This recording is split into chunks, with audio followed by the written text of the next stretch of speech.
Laughing and drunk, my husband boasted to his friends that I was a pathetic moocher holding him back. He had no idea I was listening from the hallway holding a custom envelope that contained a $500,000 Christmas gift meant to change his life. Without a single tear, I walked to my home office, turned on the paper shredder, and fed his future right into the blades. The following month, the very company he was trying to buy into revealed a secret that destroyed his entire existence. My name is Chelsea, and I am 33 years old. Before I continue this story, let me know where you are watching from in the comments below. Hit like and subscribe if you have ever had to smile through the pain while a toxic partner severely underestimated your worth and intelligence. For 7 years, I played the role of the quiet and supportive wife to Bradley, a 35-year-old mid-level sales director at a prominent software firm here in Seattle. From the outside, we had the perfect modern American life. We lived in a stunning modern farmhouse with floor-to-ceiling windows overlooking the Puget Sound. Bradley drove a luxury sports car, wore tailored suits, and loved to play the role of the ultimate provider. He constantly reminded me and anyone else who would listen how hard he worked to give us this beautiful lifestyle. The reality was entirely different. Bradley thought I was just a freelance data analyst working from home on minor consulting gigs. He thought my income barely covered groceries and my own personal expenses. He loved that dynamic. His fragile ego required him to feel superior to be the undeniable king of the castle. What my arrogant husband did not know was that I was the secret founder and majority shareholder of Vanguard Holdings, a highly successful financial technology investment firm. I had built an empire from my home office, quietly managing tens of millions of dollars, while Bradley patted my head and told me my little data projects were cute. I kept my wealth hidden initially because we met when I was just starting out, and as my success skyrocketed, his condescending attitude became more pronounced. I wanted a husband who loved me for me, not a gold digger who viewed me as a personal bank. So I let him believe he was the sole breadwinner. I anonymously funded our lavish lifestyle through a complex network of trusts and limited liability companies. Bradley genuinely believed his mediocre corporate salary was paying for our $1.5 million home. The illusion shattered permanently on the night of our annual Christmas party. I had spent the entire week preparing the house, organizing catering, and ensuring everything was flawless for Bradley and his colleagues. The living room was filled with his insufferable finance and tech sales friends, all drinking top-shelf bourbon that I had secretly paid for. His mother, Brenda, and his sister, Madison, had been there earlier, spending the entire afternoon making passive-aggressive comments about my simple dress and reminding me how lucky I was that Bradley took care of me.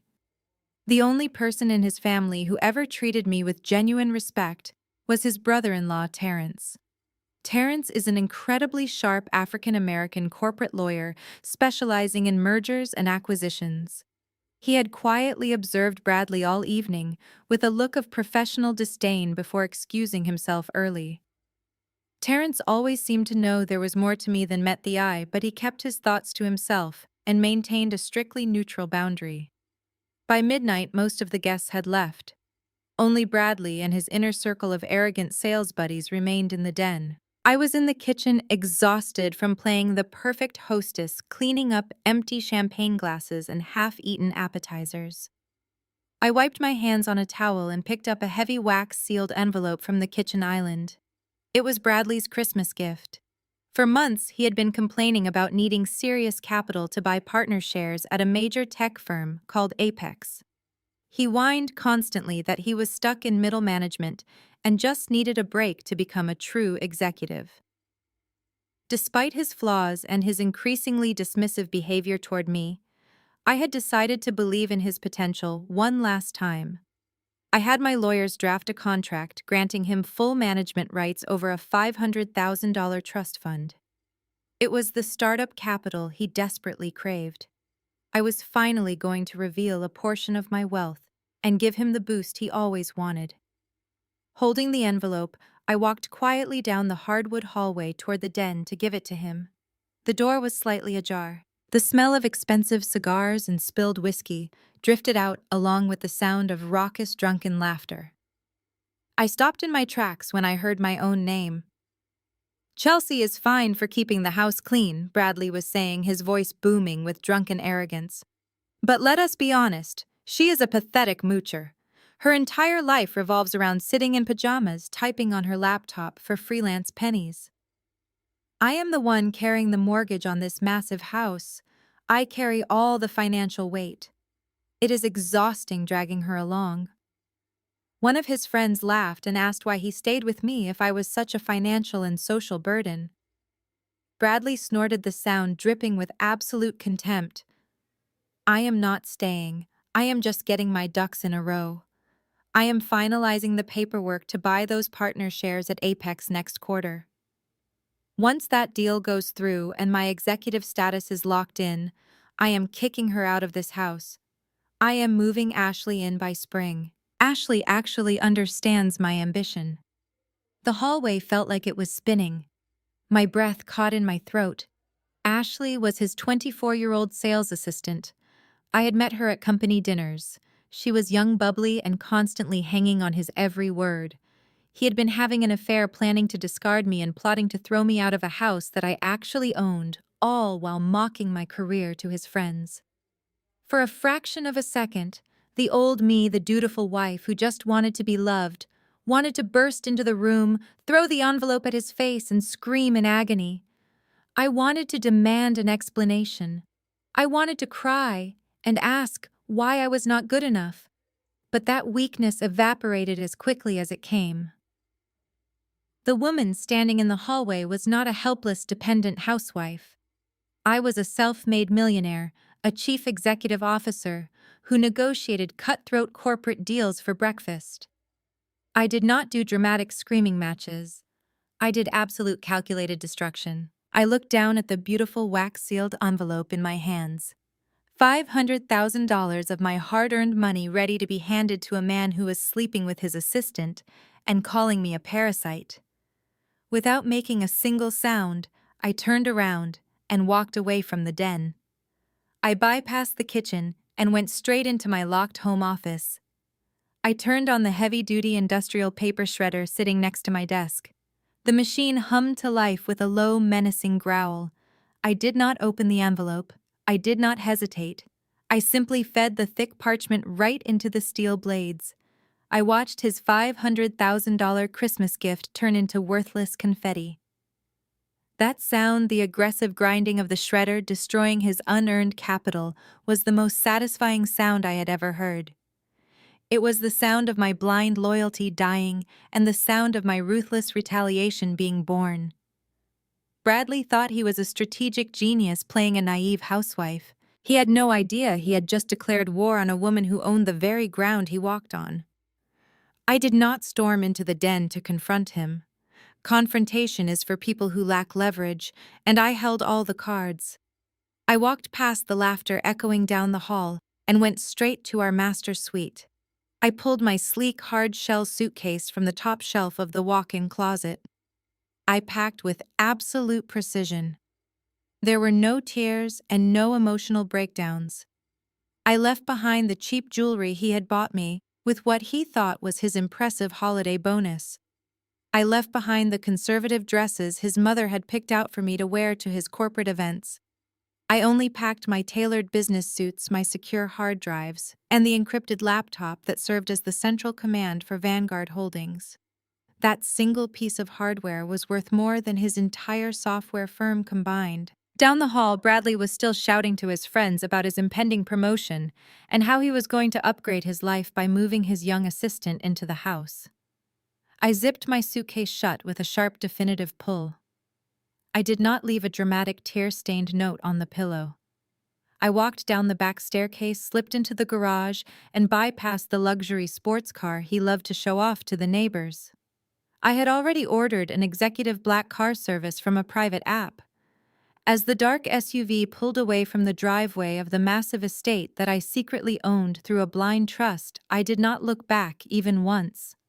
I booked a penthouse suite at the Fairmont Olympic Hotel in downtown Seattle. Checking in under my corporate entity, the concierge handed me the key card with the utmost respect and absolute discretion.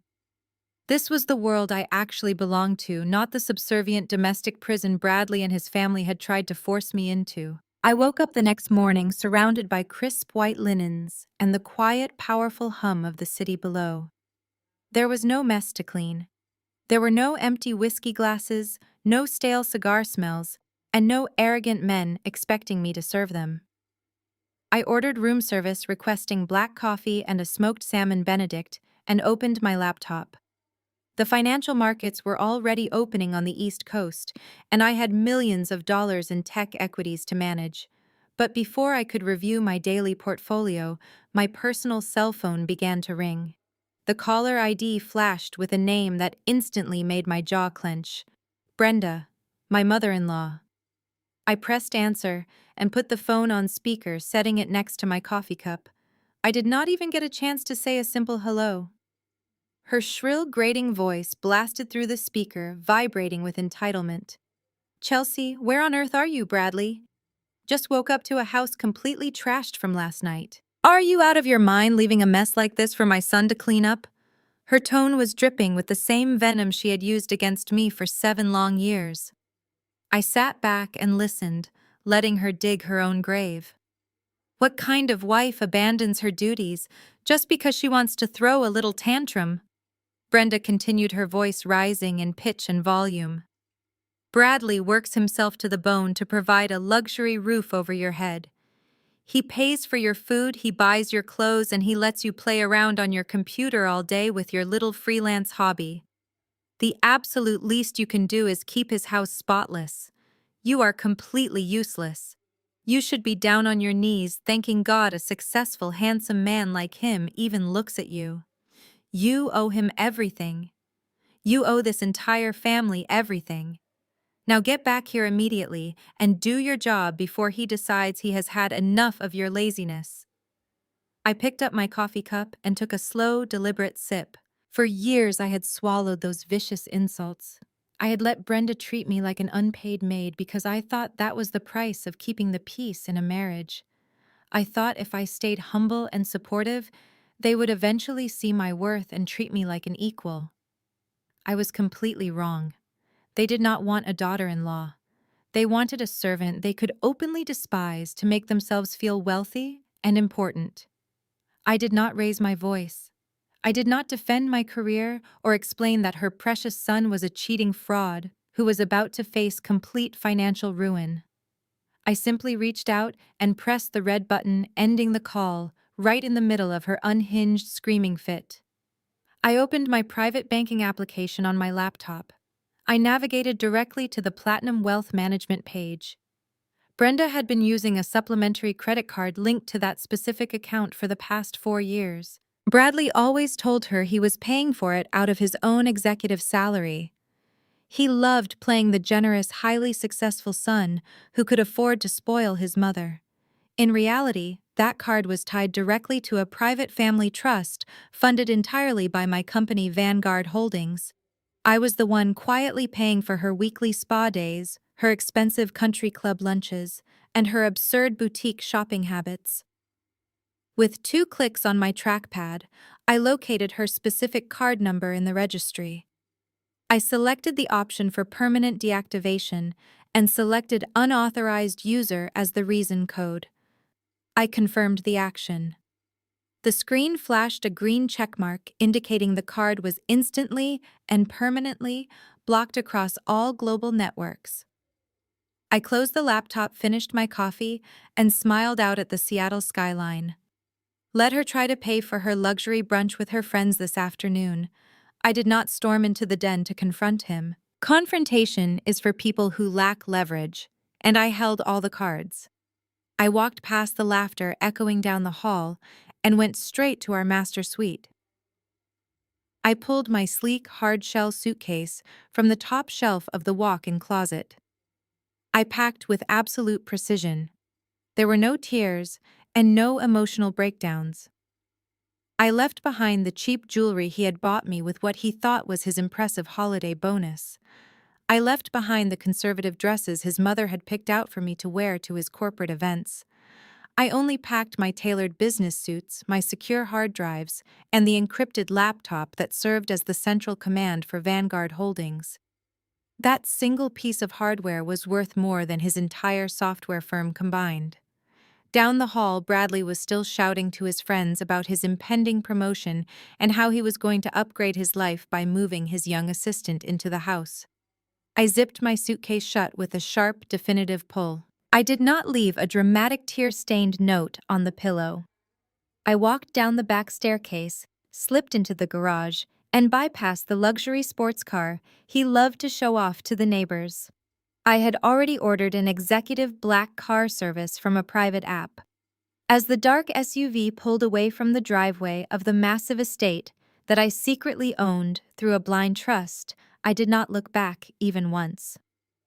Bradley woke up the next morning to a throbbing hangover and a house that looked like a frat party disaster. The smell of stale beer and cold cigars permeated the living room. He shouted my name, expecting me to emerge from the kitchen with aspirin and a hot breakfast, just like I had done for the past 7 years. When he found my closet half empty and my encrypted laptop missing, he did not panic. He actually laughed. In his arrogant mind, I was just throwing a predictable hysterical female tantrum. He figured I had checked into some budget motel down the highway and would come crawling back the moment I realized how cold the real world was without his glorious protection. He pulled out his phone and typed a viciously condescending text message. "You have exactly 2 hours to get your act together. Come back here and clean up this mess. If you are not back by noon, I am cutting off your allowance. Do not test me, Chelsea. You have no idea how hard life is out there for someone with no real skills." When the message showed as delivered but left unread, Bradley decided it was time to teach his disobedient wife a harsh lesson in financial reality. He was going to cut off my lifeblood. Or at least what he genuinely believed was my lifeblood. For our entire marriage, Bradley carried a sleek, heavy-metal Chase Sapphire Reserve card. He flashed it at every business dinner, dropped it on the table at every steakhouse, and loved the sound it made when it hit the receipt tray. He constantly bragged to his sales buddies about his massive credit limit and how he generously allowed his freelance wife to have a supplementary card for groceries and gas. He believed his mediocre tech sales salary was funding that account. He never questioned why the automatic payments were always cleared in full at the end of every month without him ever lifting a finger. He simply assumed his genius financial maneuvering and his corporate bonuses were keeping us afloat. He dialed the elite customer service line for Chase Private Client, leaning back in his leather recliner with a smug grin on his face. When a representative answered, Bradley immediately launched into his typical demanding executive tone. "Listen to me very carefully," Bradley barked into the receiver. "I need you to immediately freeze the secondary card on my account. The cardholder is my wife, Chelsea. She is acting erratic, and I do not want her draining my funds on a shopping spree. Lock her card down right now and put a fraud alert on any transactions she tries to make today." There was a brief pause on the line, accompanied by the sound of rapid typing. "Certainly, sir," the representative replied in a calm, highly trained voice. "I can look into that for you. May I please have your social security number to verify your identity?" Bradley rattled off his numbers, feeling a surge of masculine power. He was the breadwinner. He was the boss. He was going to watch me beg for grocery money by dinner time. "Thank you for that information," the representative said, his tone shifting to something noticeably colder and much more formal. "Sir, I am looking at the account associated with that profile. You do not have the authorization to freeze any cards on this ledger." Bradley sat up straight, his face flushing with immediate anger. "What the hell are you talking about? I am the husband. I pay the bills. It is my account. Freeze the damn card before I call your manager and have your job." "I apologize for any confusion, sir," the bank employee continued, completely unbothered by Bradley and his aggressive outburst. "But you are not the primary account holder. You are listed merely as an authorized user. The primary account is held by a corporate entity, Vanguard Holdings LLC, and the sole managing director is Chelsea.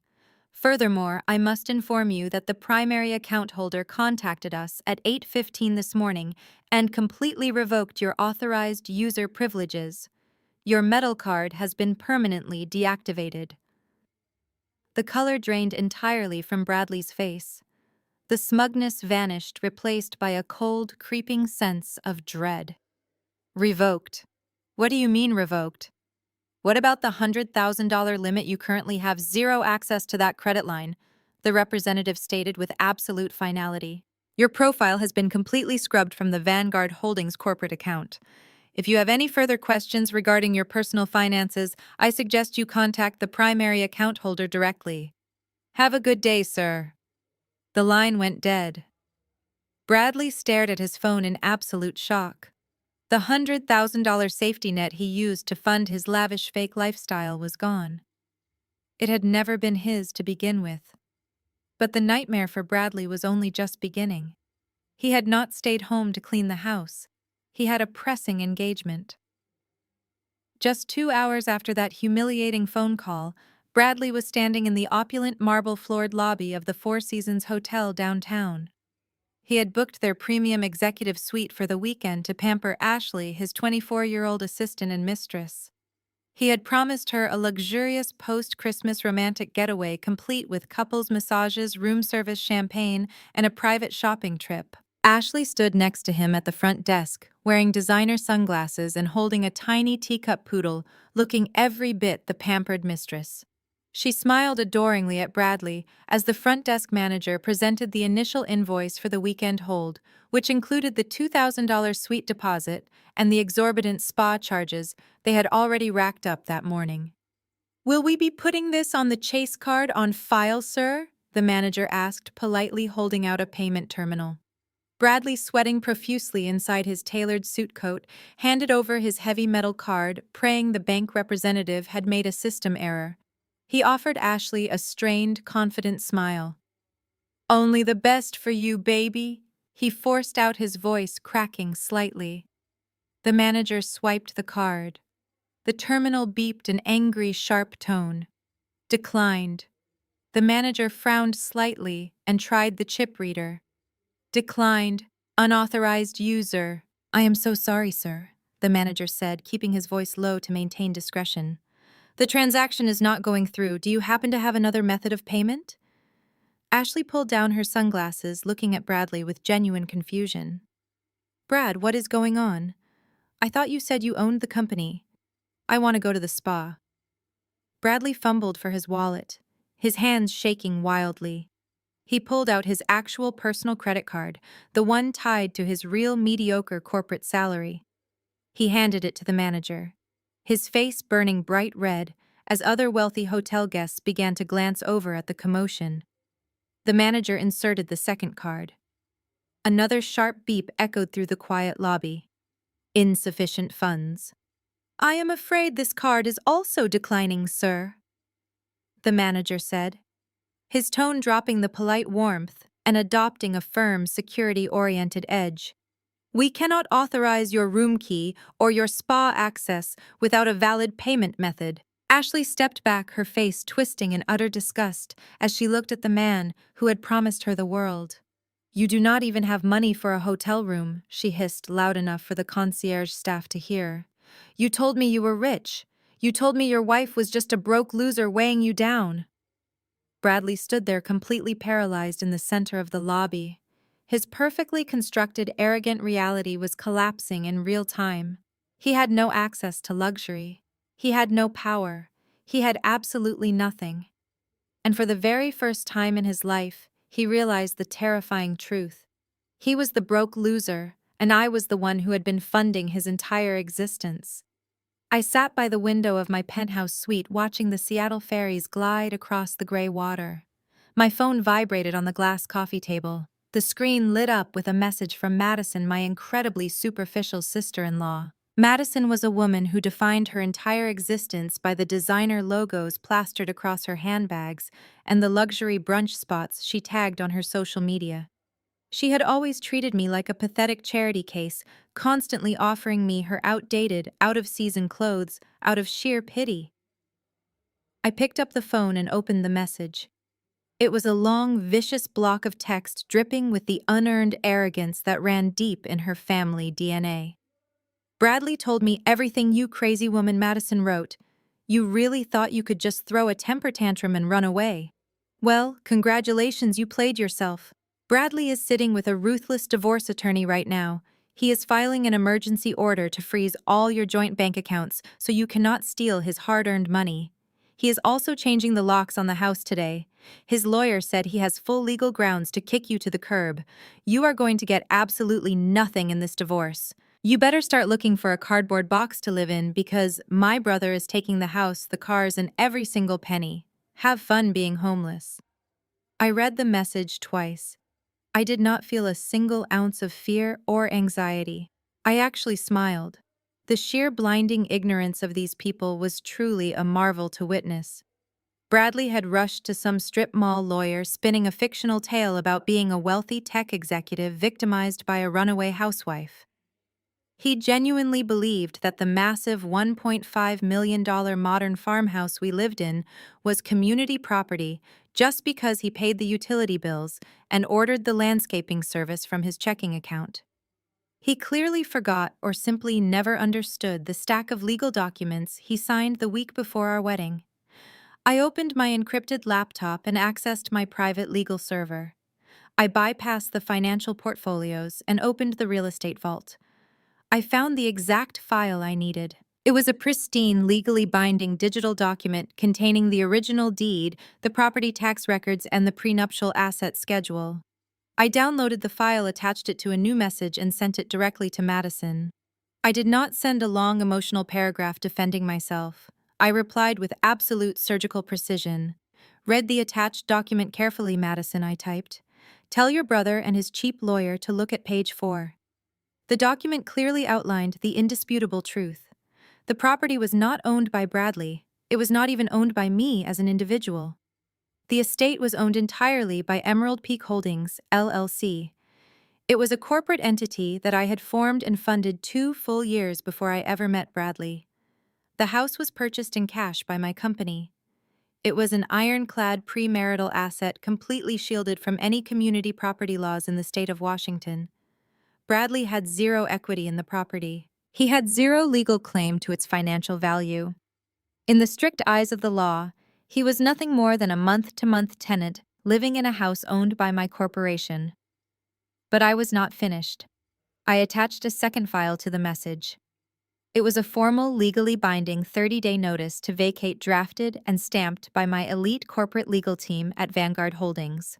I typed my follow-up message to Madison. Bradley is not changing any locks.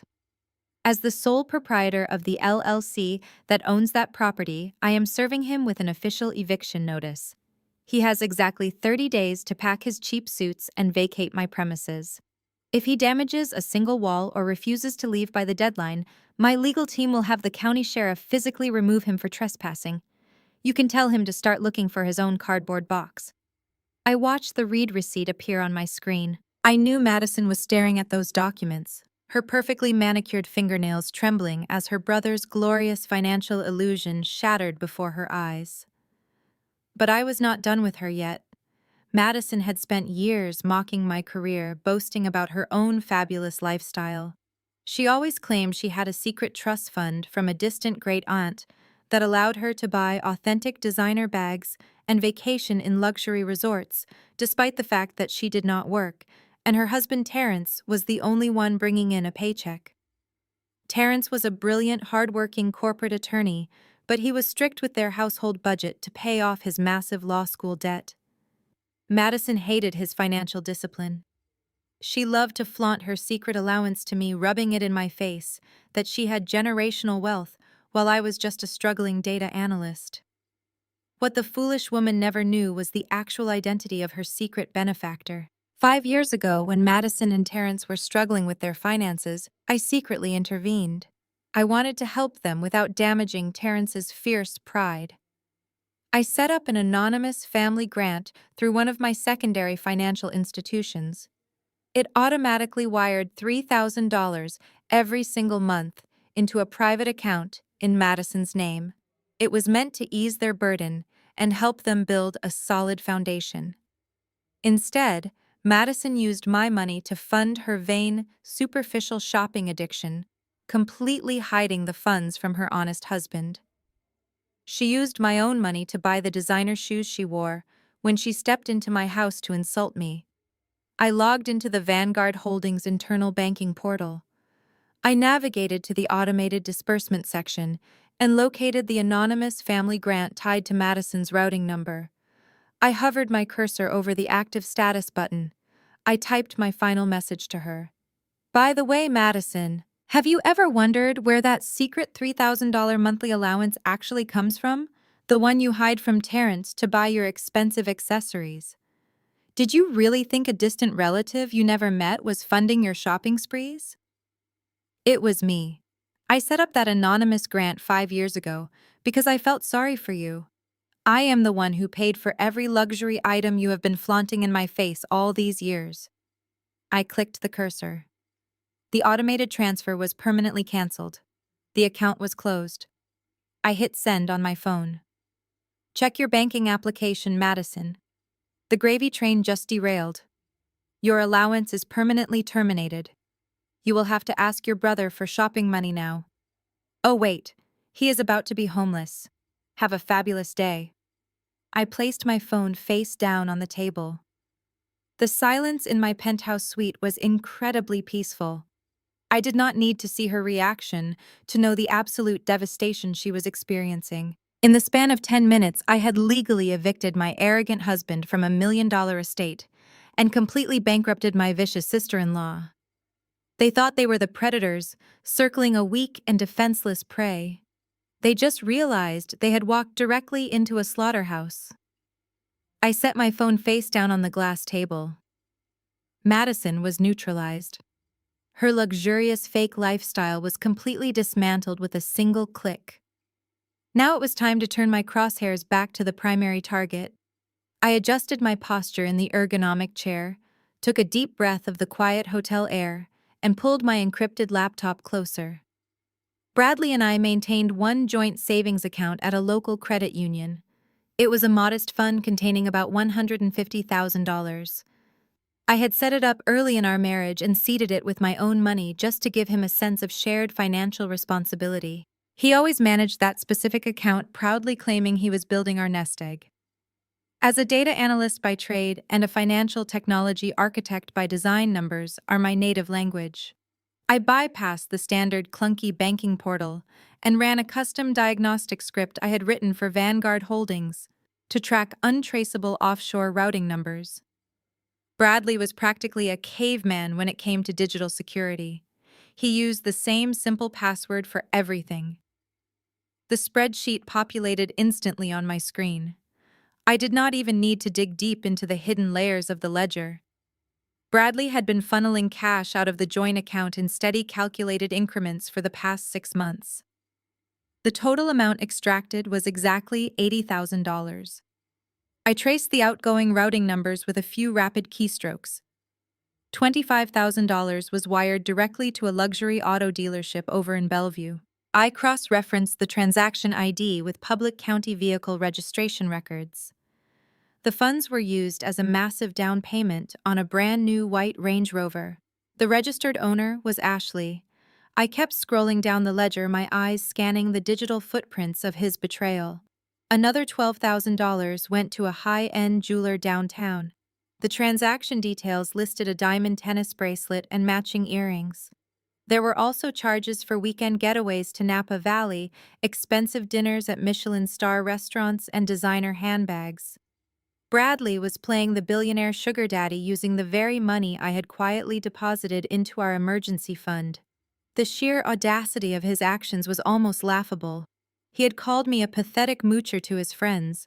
He had bragged about his financial dominance while literally stealing from our shared savings to buy the affection of a 24-year-old assistant. He really believed I was just a naive domestic housewife who never checked the ledgers. A normal wife would have reacted with immediate blinding rage. She would have driven straight to his office building, stormed into the sales department, and dragged Ashley out by her hair. She would have screamed, cried, and demanded answers in front of his entire corporate team. but I do not do public screaming matches. Emotional outbursts are a sign of lost control, and I operate exclusively on cold hard facts and devastating legal consequences. I took high-resolution screenshots of every single fraudulent transfer. I compiled the raw data into a pristine, indisputable forensic accounting report. In the state of Washington, assets acquired during a marriage are generally considered community property subject to an equal division. However, there is a very specific punitive legal provision known as the dissipation of marital assets. When one spouse secretly squanders joint funds on an affair or reckless behavior, the court heavily penalizes the offending party. They are legally required to reimburse the innocent spouse for every single stolen penny directly from their own share of the remaining assets. I opened my secure corporate email client and composed a message to my elite divorce attorney. His name was Garrison, a notoriously ruthless litigator who charged $800 an hour and never lost a case. He was the kind of lawyer other lawyers were terrified to face in a courtroom. I attached the forensic PDF to the email. The subject line read, "Dissipation of marital assets and emergency asset freeze." I kept the body of the message brief and strictly professional. Garrison, please review the attached ledger. My husband has embezzled exactly $80,000 from our joint savings account over the last 6 months to fund an extramarital affair. The marital assets were used to purchase a luxury vehicle and jewelry for his subordinate. Please add this dissipation claim to our initial divorce filing. I want every single dollar clawed back from his remaining equity. Furthermore, execute the immediate freezing of all joint accounts before he can drain the remaining balance. Do not notify his legal counsel until the freeze is fully active. I clicked send. The satisfaction that washed over me was intoxicating. Bradley thought he was a cunning mastermind, living a glamorous double life. He thought he could discard me and seamlessly transition into a shiny new life, with Ashley funded entirely by my money. He had no idea that I was already 5 steps ahead of him, systematically closing every possible exit. The financial noose was tightening rapidly around his neck. He had already lost access to the platinum credit card. He was about to be legally evicted from a $1 million estate he thought he owned. His sister was cut off from her secret allowance. And now the money he stole to impress his mistress was going to be weaponized against him in a court of law. Ashley would soon realize that her wealthy, generous boss was actually a broke, soon-to-be homeless fraud facing massive legal debts. She loved the white Range Rover and the diamond earrings, but she was about to discover that being attached to a sinking ship comes with a heavy price. I closed the banking portal and leaned back against the plush hotel pillows. I looked out at the beautiful rain-swept Seattle skyline. The board was set perfectly. The pieces were moving exactly as I commanded. Bradley was bleeding out financially, and the best part was that he still had absolutely no idea who was holding the knife. The walls of Bradley's carefully constructed reality were rapidly caving in. I sat in my hotel suite watching the digital dominoes fall one by one through my network monitoring software. After the humiliating decline of his credit cards in the lobby of the Four Seasons, Ashley threw a spectacular tantrum. She did not quietly accept his fumbling excuses about unexpected bank errors or frozen accounts. She demanded the luxury weekend she was promised, threatening to take the white Range Rover and drive back to her own apartment if he could not provide the lifestyle she expected. Bradley was bleeding out, stripped of his financial armor, and desperate to keep his shiny new mistress from abandoning ship. But keeping Ashley happy was only a fraction of his immediate nightmare. The real crushing weight on his shoulders was the impending deadline for his corporate buyout. Bradley had spent the last 8 months aggressively kissing up to the senior partners at Apex, a prominent software firm. He was offered a rare opportunity to buy into the company as an executive partner. The buy-in price was exactly $300,000. He had to wire the funds into the company escrow account by the end of the week or lose the promotion entirely. For a man who had secretly relied on his wife's anonymous wealth for years, $300,000 might as well have been $300 million. His personal checking account held barely enough to cover his basic car insurance and his golf club membership. He was entirely broke, backed into a corner and suffocating under the weight of his own grand illusions. He needed a massive injection of liquid cash, and he needed it immediately. That is when his arrogant, desperate mind turned to the house. He thought about the sprawling $1.5 million modern farmhouse we lived in. He knew there was zero debt on the property. He knew it was paid off in full. In his profound ignorance of corporate law and real estate structuring, he assumed that simply being my husband granted him automatic access to the equity of the home. He decided the fastest way to get the cash for his Apex partnership was to take out a home equity line of credit, commonly known as a HELOC. He assumed I was just a financially illiterate freelance worker who barely understood how to balance a checkbook. He figured I never looked at official property records, never checked my credit report, and certainly never monitored complex banking inquiries. He convinced himself that he could quietly extract $300,000 from the house, use it to buy his executive shares at Apex, and then pay the loan back with his massive new corporate dividends before I ever noticed a single thing was missing. He justified the theft in his own mind, deciding he deserved the money for putting up with a wife he viewed as a pathetic underachiever.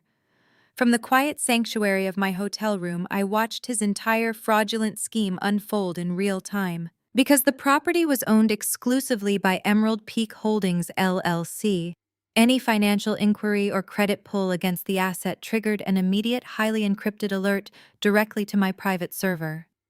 My laptop chimed with a high-priority notification just after lunch. I opened the dashboard and saw the digital application processing through a major national bank. Bradley had initiated the HELOC request. But to finalize a loan of that magnitude against a commercial property held by an LLC, the bank explicitly required the digital signature and authorization of the primary managing director. That was me. Instead of asking me which would have exposed his total lack of funds and his desperate need for cash, Bradley chose to cross a catastrophic legal line. He intercepted the digital banking documents. He created a burner email address perfectly disguised to look like my personal account. He routed the DocuSign authorization forms to that fake email. Sitting in his office, sweating through his cheap cologne and shaking with anxiety, he actively forged my electronic signature on a binding federal financial document. He falsified corporate authorization to secure a $300,000 loan against an asset he did not own and had absolutely no legal right to leverage. He clicked submit, breathing a massive sigh of relief, genuinely believing he had just outsmarted the system. He thought he was a financial genius, securing his path to becoming a millionaire tech executive. He thought he had saved his relationship with Ashley and guaranteed his future power. I stared at the glowing screen of my laptop, my fingers hovering over the keyboard. My elite divorce attorney Garrison had already drafted the emergency asset freeze. With one single phone call to the bank's fraud department, I could have shut the entire HELOC application down instantly. I could have blocked the loan, protected the LLC, and slapped Bradley with a standard civil penalty during our divorce proceedings for attempting to hide marital debt. But I did not make that phone call. I leaned back in my ergonomic chair and took a deep, calculating breath. A civil penalty in a divorce court was just a slap on the wrist. It would cost him some money, but he would eventually recover. But intentionally forging a signature on a home equity line of credit across state banking lines was not a civil matter. It was felony bank fraud. It was wire fraud. It was identity theft on a corporate level. It was a severe federal crime carrying mandatory minimum prison sentences. If I stopped him now, he would just be a broke, cheating husband who tried to pull a fast one. But if I let the bank approve the application, if I let them disperse the funds, and if I let him wire that stolen money directly into the Apex corporate escrow account, the crime would be absolute, documented, and entirely irreversible. He would lock himself inside a federal trap with no possible exit. I closed the security alert window and allowed the banking algorithm to process his forged application without any interference. I watched the status bar on my screen change from pending to approved. I did not intervene. I sat back, took a sip of my coffee, and smiled, feeling completely at peace with the destruction to come. I was going to let him dig his grave as deep as he possibly could before I finally buried him in it. The red alert on my encrypted dashboard blinked with a steady, rhythmic pulse. The automated banking system had officially approved the fraudulent home equity line of credit. I sat in the absolute quiet of my hotel suite, staring at the screen as the status changed to final processing. My phone buzzed on the glass table. It was Garrison, my notoriously ruthless divorce attorney. I had granted his firm read-only access to my real estate holding alerts just in case Bradley attempted any desperate financial maneuvers during the separation. Garrison rarely called me personally unless the situation was critical. I answered the call and put it on speaker. Garrison did not bother with pleasantries. He launched straight into the legal crisis. Chelsea, I am looking at a live alert from the county property registry. Garrison said, his voice sharp and urgent. Bradley just submitted a forged authorization to leverage the Emerald Peak property. He is trying to pull $300,000 against the estate.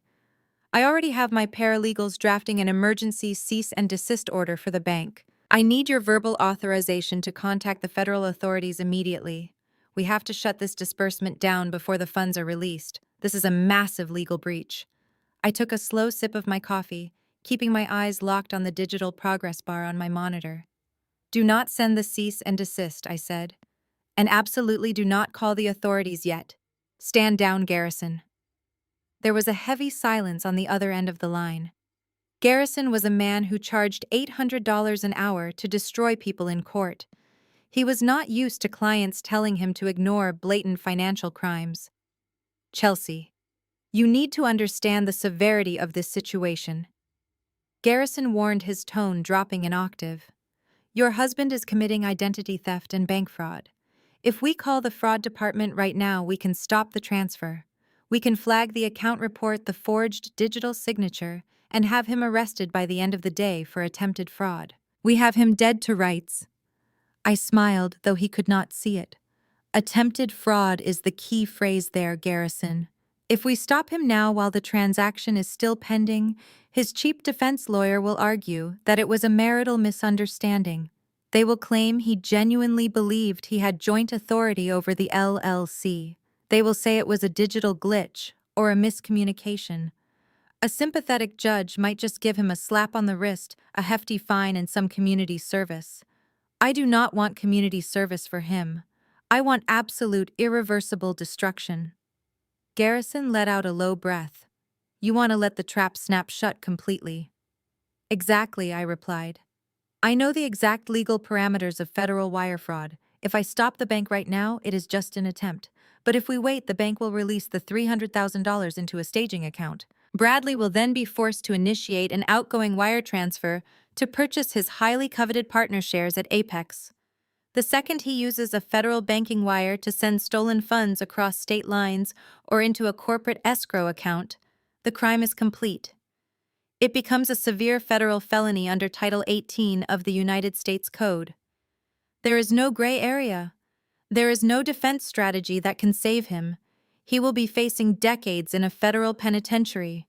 We do not touch this until the money lands in the Apex escrow account.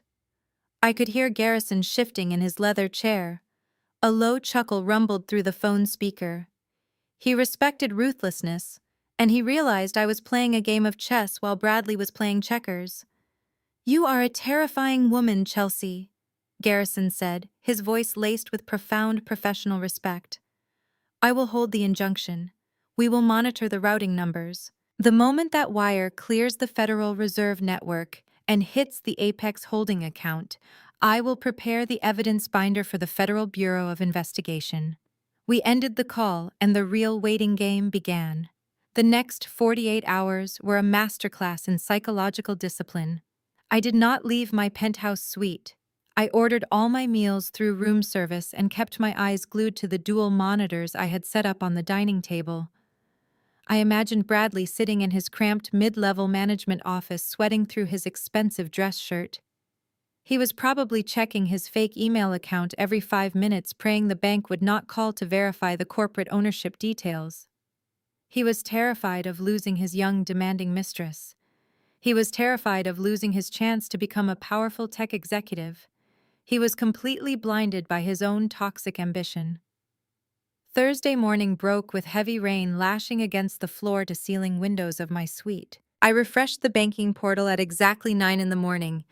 The screen loaded and the staging account balance updated in bright green text. $300,000 had officially been dispersed by the bank. Bradley had his money. I leaned forward, my heart beating with a cold, methodical rhythm. He had the funds, but the federal crime was not entirely complete until he moved them. I knew Bradley. I knew his desperation. He would not wait a single second longer than necessary. At 9:14 in the morning, the outgoing transaction alert flashed on my screen. Bradley had initiated a high-priority, same-day wire transfer.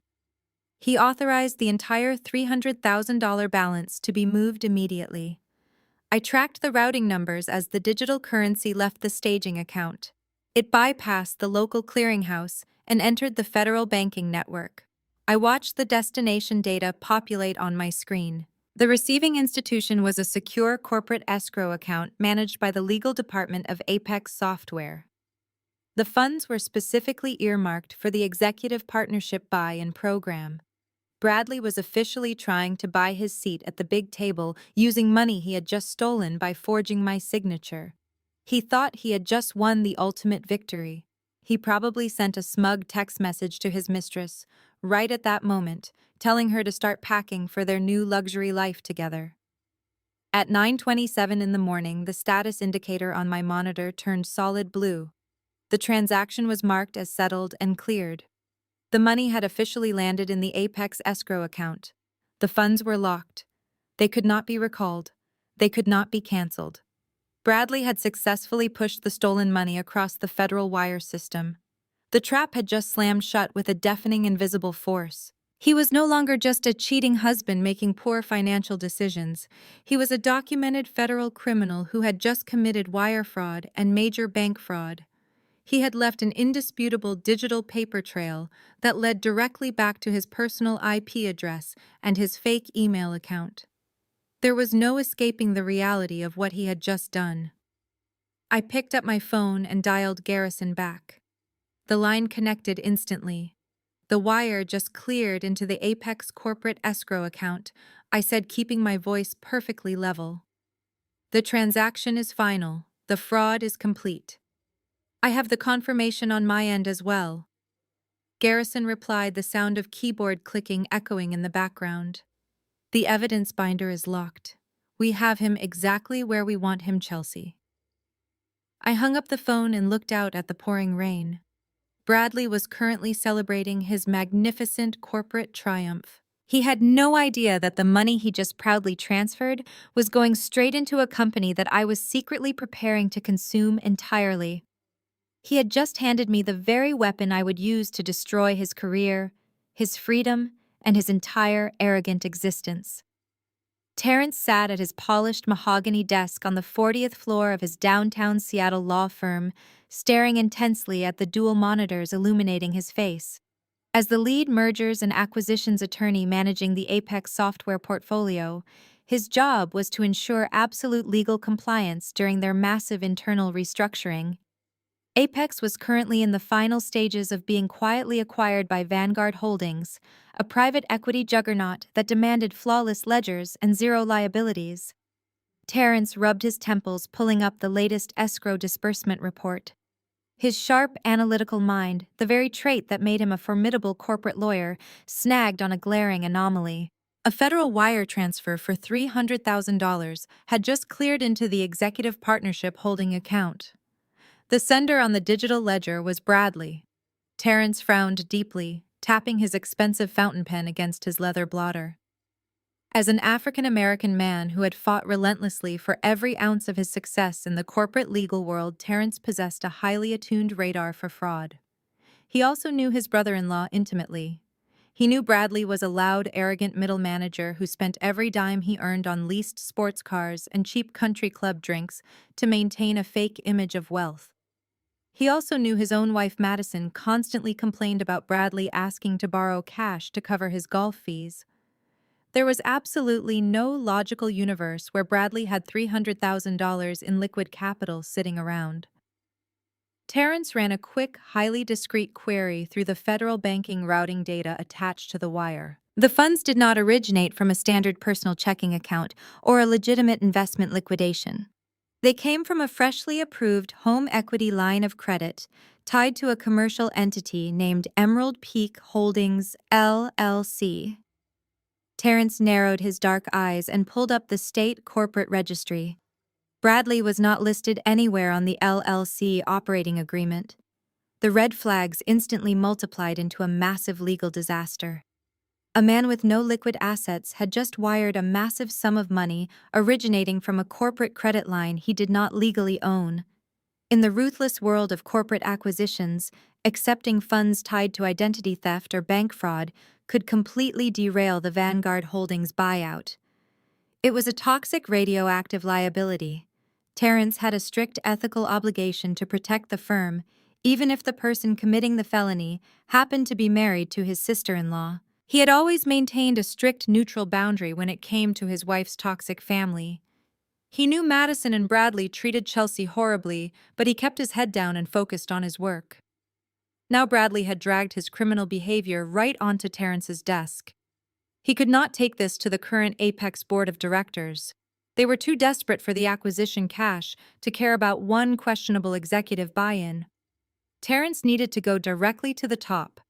He utilized a highly secure encrypted communication channel established specifically for the acquisition attorneys to contact the elusive executive board of Vanguard Holdings. He drafted a stark, urgent memorandum detailing the suspicious federal wire and requesting an immediate off-the-books meeting with the Vanguard managing director to discuss a severe compliance breach that threatened the entire merger.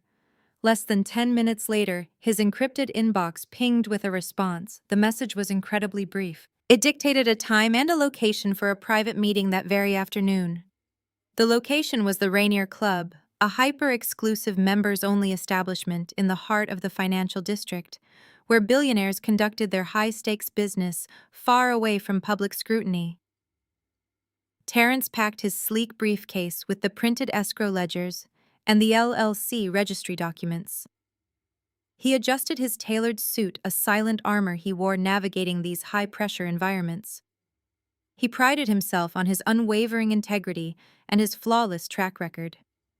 He was ready to present the cold, hard facts to the Vanguard executive, fully prepared to advise them to reject Bradley's funds and report the transaction to the federal authorities for wire fraud. Terrence arrived at the Rainier Club exactly 10 minutes early. The maitre d' escorted him past the opulent dining room and down a quiet mahogany-paneled corridor to a private VIP suite. The room was dimly lit, featuring a heavy oak table, leather executive chairs, and a stunning view of the rain-slicked city streets. Terrence took his seat, placing his encrypted tablet and the physical evidence binder precisely in front of him. He checked his luxury watch.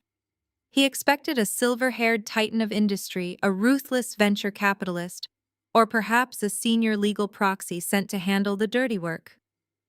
At exactly 2 o'clock, the heavy oak door clicked open. Terrence stood up immediately, buttoning his suit jacket out of professional respect. The person who stepped into the VIP room caused the air to physically leave his lungs. She was not wearing the oversized sweatpants or the casual faded sweaters she usually wore to their Sunday family dinners. She was dressed in a sharp, impeccably tailored charcoal pantsuit that radiated absolute executive authority. Her posture was flawless. Her eyes held a cold, calculating intensity that Terrence had never seen before. It was Chelsea, his sister-in-law, the woman his wife Madison relentlessly mocked. The woman Bradley constantly degraded as a pathetic freelance data entry clerk. Terrence froze, his brilliant legal mind momentarily short-circuiting. He looked at the heavy door, fully expecting someone else, the real executive, to walk in behind her. When the door clicked shut, leaving just the two of them in the silent room, he slowly lowered his hands. Chelsea Terrence asked, his deep voice barely masking his profound shock. "What are you doing here? The Vanguard managing director requested this specific room." Chelsea walked smoothly to the head of the oak table and took her seat. She did not look intimidated by the opulent surroundings or by his imposing presence. She looked like she owned the entire building. She placed her own sleek encrypted laptop on the table, folded her hands, and looked directly into his eyes. "I am the Vanguard Managing Director, Terrence Chelsea," said, her voice perfectly leveled and stripped of any domestic warmth. "You flagged a $300,000 federal wire transfer entering the Apex escrow account this morning. You successfully traced the origination point to a home equity line of credit tied to Emerald Peak Holdings, LLC. You requested this emergency meeting because you suspect the funds are fraudulent and pose a severe compliance liability to my acquisition of Apex."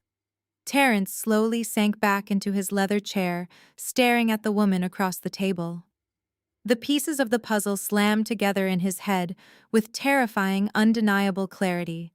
He looked at the evidence binder in front of him, then back up at her. The woman sitting across from him was not a victim. She was an apex predator. "You own Emerald Peak, Terrence," stated the realization washing over him as he processed the magnitude of the legal trap. "Bradley did not just commit bank fraud. He committed federal wire fraud against your corporation. You are acquiring Apex.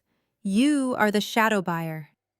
Chelsea offered a sharp, dangerous smile that sent a chill down his spine.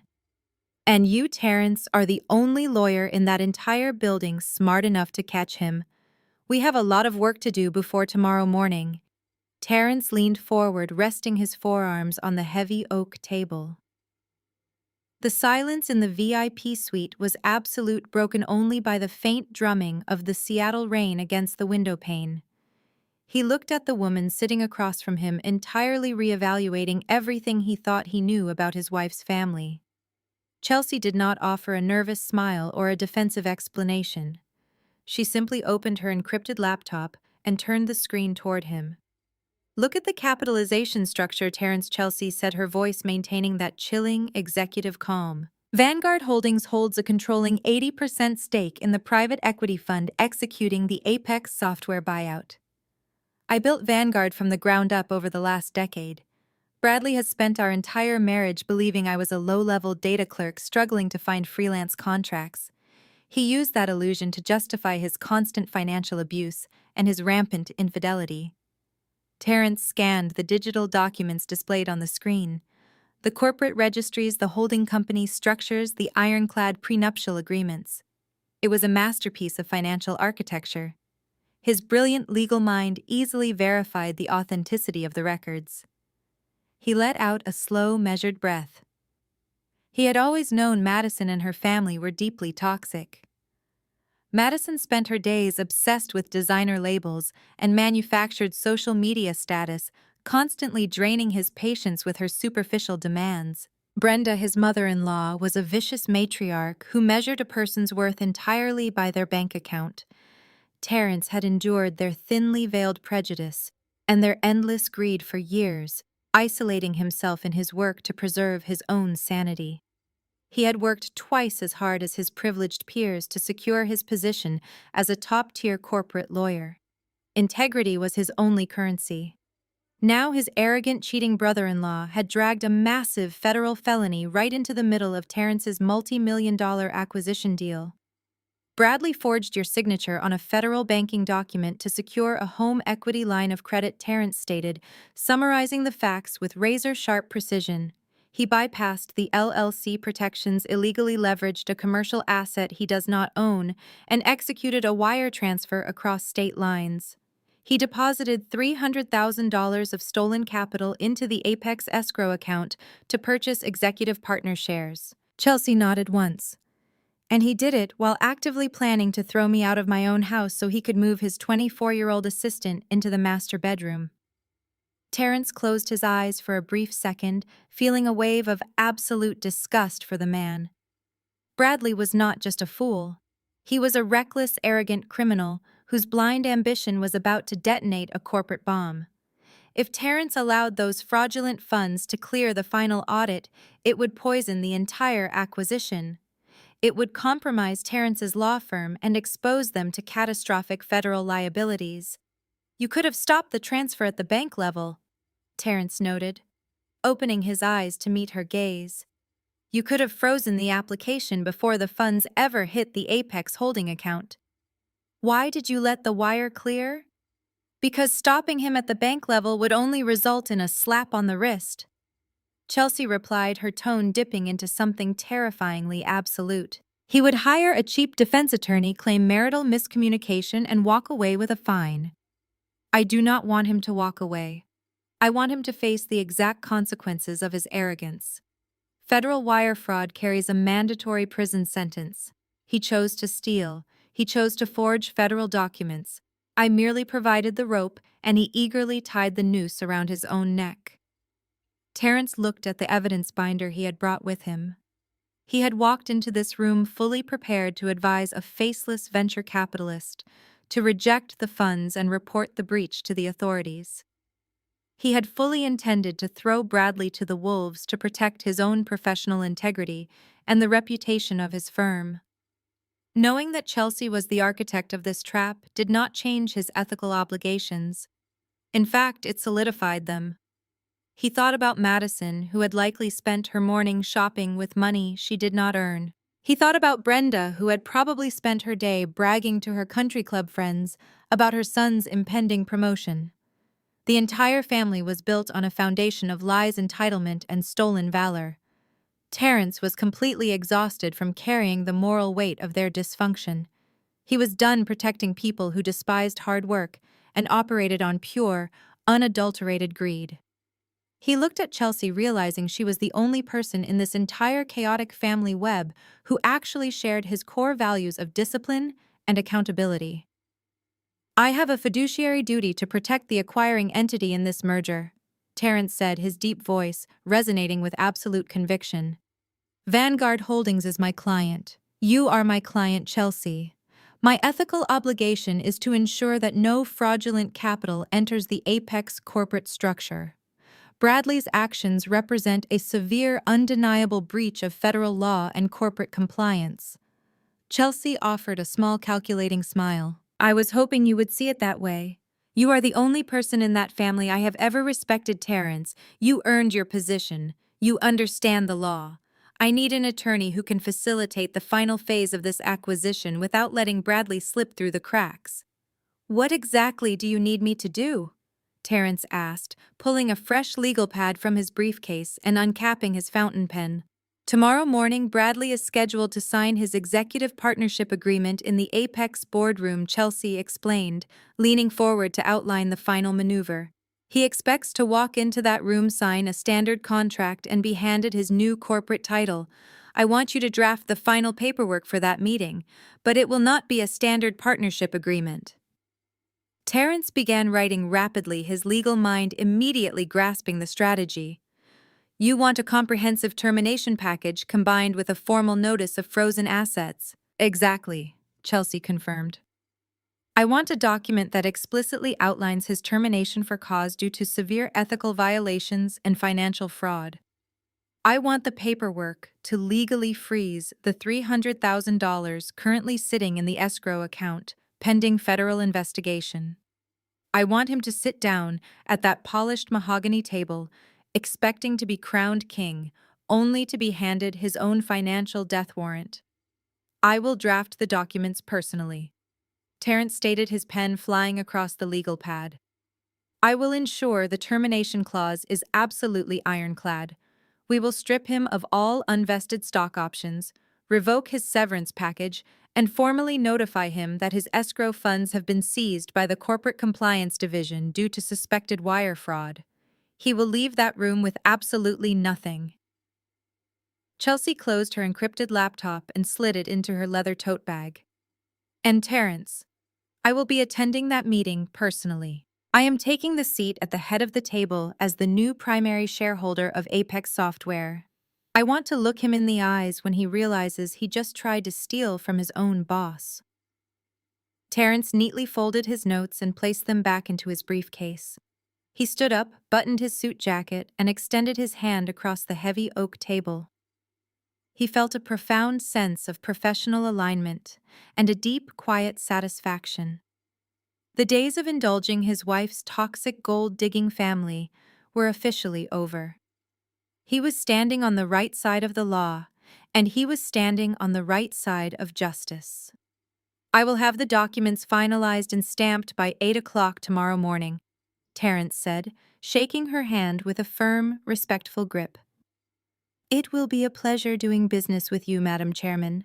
See you in the boardroom." Bradley walked into the dining room of Seattle's most exclusive Michelin-starred seafood restaurant, acting as if his name was already etched onto the building exterior. He wore a brand-new tailored suit he could barely afford, his chest puffed out with the artificial confidence of a man who believed he had just outsmarted the universe. Tonight was his grand victory lap. Tomorrow morning, he would sign the paperwork to become an executive partner at Apex Software, and he wanted to celebrate his impending wealth in the most obnoxious way possible. Clinging tightly to his arm was Ashley, his 24-year-old assistant. She was wearing the expensive diamond tennis bracelet purchased directly with the stolen funds from my joint savings account. Trailing closely behind them were his mother, Brenda, and his sister, Madison. They were a parade of unearned arrogance and toxic entitlement. The maitre d' seated them at a prime corner table overlooking the glittering harbor, presenting them with tasting menus that cost more per person than most people made in a week. Brenda immediately reached across the crisp white tablecloth and took Ashley by the hands.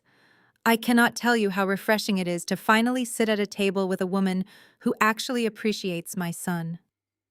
Brenda gushed, her voice loud enough for neighboring tables to hear. "Bradley has spent years dragging around absolute dead weight. Chelsea never understood corporate ambition. She was always so incredibly plain and severely lacking in social grace. But you, Ashley, you are exactly the kind of vibrant, supportive partner a high-powered executive needs to thrive in this city." Madison, still quietly seething from having her secret $3,000 allowance unexpectedly terminated earlier that week, but entirely unaware of who actually cut the cord, eagerly chimed in. "Chelsea is probably sitting in a cheap motel right now crying over her boring spreadsheets." Madison laughed maliciously. "She has zero style and absolutely no class. By the way, Ashley, I am completely obsessed with that white Range Rover Bradley got you. It is so much better than that basic, boring sedan Chelsea used to drive around." Ashley beamed eagerly, soaking up the toxic validation from her new family. She rested her head on Bradley's shoulder, playing the role of the devoted future wife perfectly. "Bradley deserves the very best," Ashley cooed, swirling her crystal water glass. "He works so incredibly hard. I am just so proud to stand by his side while he takes his rightful place as an executive partner. He is a natural leader and he's going to dominate the tech industry." Bradley ate it up entirely. His ego was inflating to dangerous delusional levels. He signaled the sommelier with an arrogant snap of his fingers, ordering a $300 bottle of vintage champagne to start the evening. He was completely broke. His personal credit cards were nearly maxed out. His checking account was running on fumes. But he did not care in the slightest. In his delusional mind, the $300,000 federal wire transfer currently sitting in the Apex escrow account was his golden ticket. By tomorrow afternoon, he firmly believed he would have a massive executive salary and hefty untouchable stock dividends. He raised his glass as the sommelier poured the bubbling liquid. "To the future," Bradley announced, loudly clinking his glass against Ashley's, then his mother's, and finally his sister's. "To leaving the garbage in the past and stepping into the elite circle where we belong. Tomorrow morning I sign the paperwork. Tomorrow morning I become completely untouchable." As the alcohol hit his bloodstream, it amplified his vicious, vindictive nature.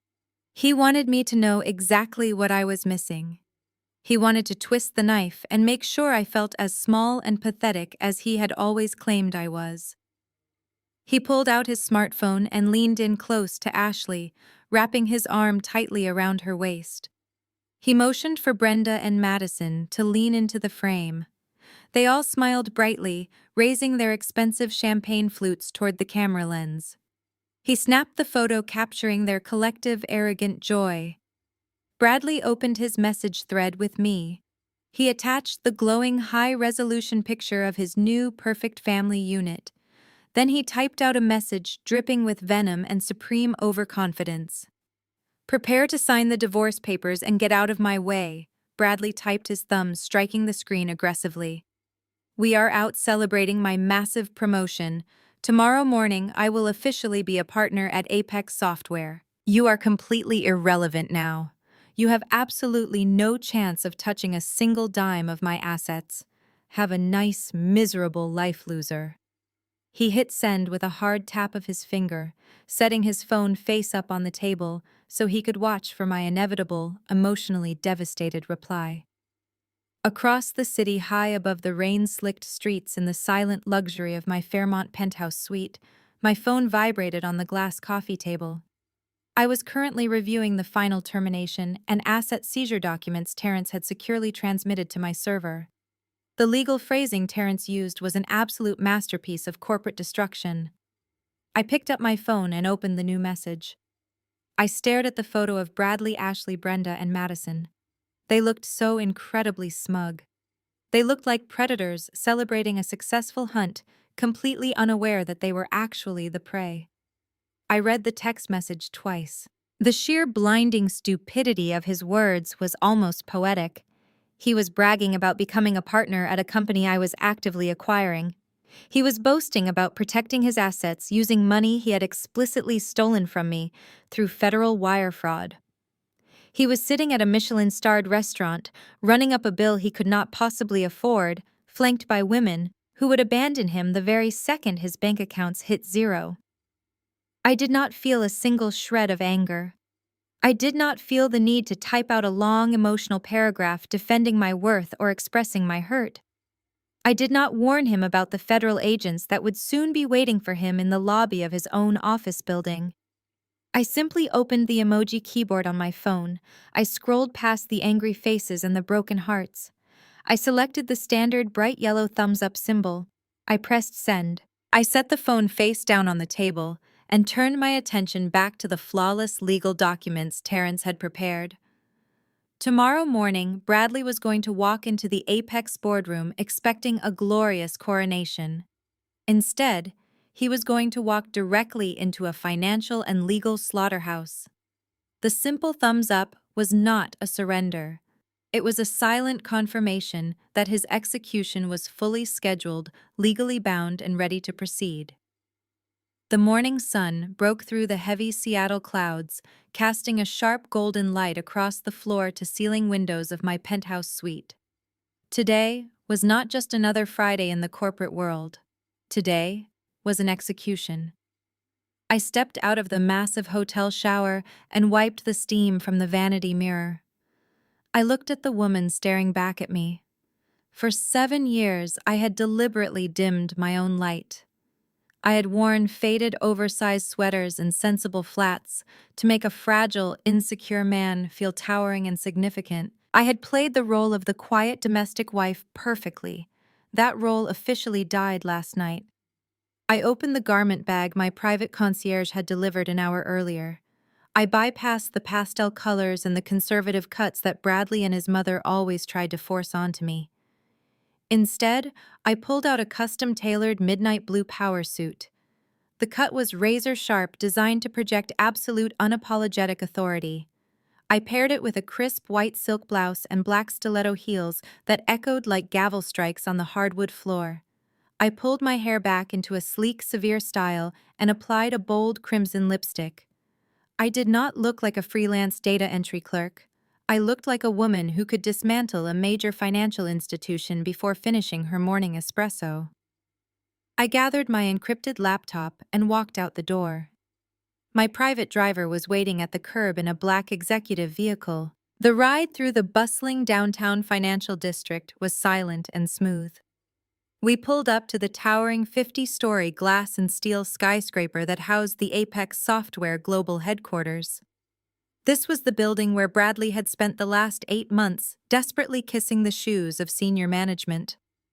He walked through the revolving front doors every single morning as a mid-level subordinate, scanning his plastic employee badge and begging for scraps of recognition. I did not use the front entrance. The head of corporate security was personally waiting for me at the private underground executive loading dock. He opened my car door with a crisp nod of utmost respect and escorted me directly to the private biometric elevator reserved exclusively for board members and majority shareholders. The elevator shot upward with a silent, powerful velocity, bypassing the crowded lower floors, where Bradley and his sales team were likely gossiping around the coffee machines. The elevator doors glided open on the 50th floor. This was the executive sanctuary. The carpets were thick enough to absorb sound, and the walls were paneled in rich, dark mahogany. Terrence was already waiting for me in the private anteroom just outside the main boardroom. He wore a flawless charcoal gray suit, holding a thick leather portfolio tightly against his chest. He looked entirely in his element, a brilliant legal mind ready to deliver the final verdict. "Good morning, Chelsea," Terrence said, his deep voice resonating with absolute professional clarity. "Good morning, Terrence," I replied, matching his clinical tone. "Is the paperwork finalized and legally binding across all federal parameters?" Terrence unclasped the leather portfolio and handed me a stack of pristine, heavy cardstock documents. "It is completely ironclad," he confirmed, tapping the top page with his expensive fountain pen. "The first document is the formal notice of asset seizure. It explicitly states that the Vanguard Holdings Compliance Division has frozen the $300,000 wire transfer currently sitting in the Apex escrow account due to an active federal investigation for wire fraud and identity theft. The second document is his immediate termination of employment. It is categorized strictly as a termination for severe cause." I scanned the legal jargon with my highly trained analytical eyes. The phrasing was a masterpiece of corporate destruction. "What about his vested interests and his severance package?" I asked, flipping to the third page. "Completely nullified," Terrence stated without a single ounce of hesitation.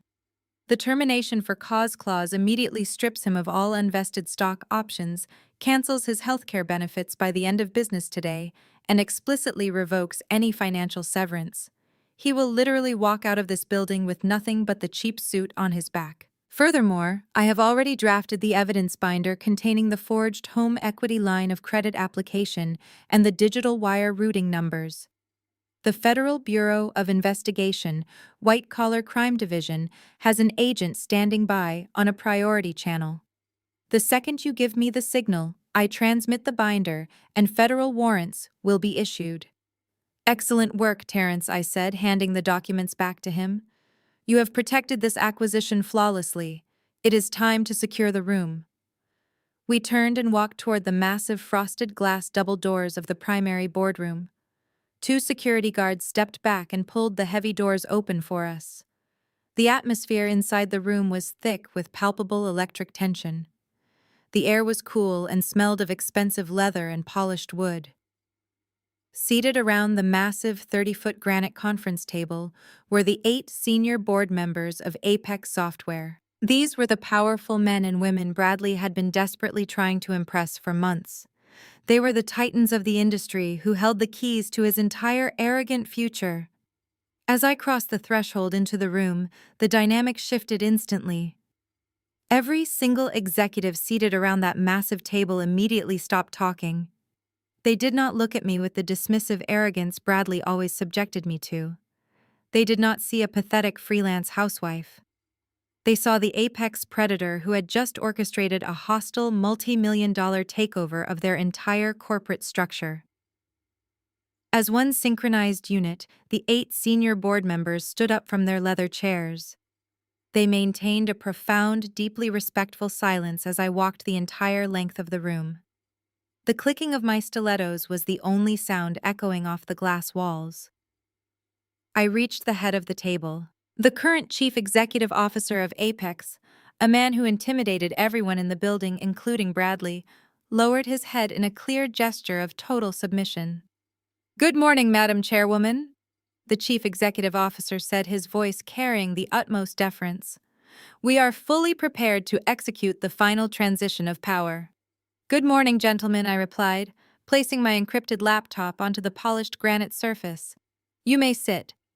The board members took their seats in absolute unison. Terrence took his position standing directly to my right, placing the legal portfolio on the table like a loaded weapon. Through the floor-to-ceiling glass panels behind my chair, the entire sprawling metropolis of Seattle was visible.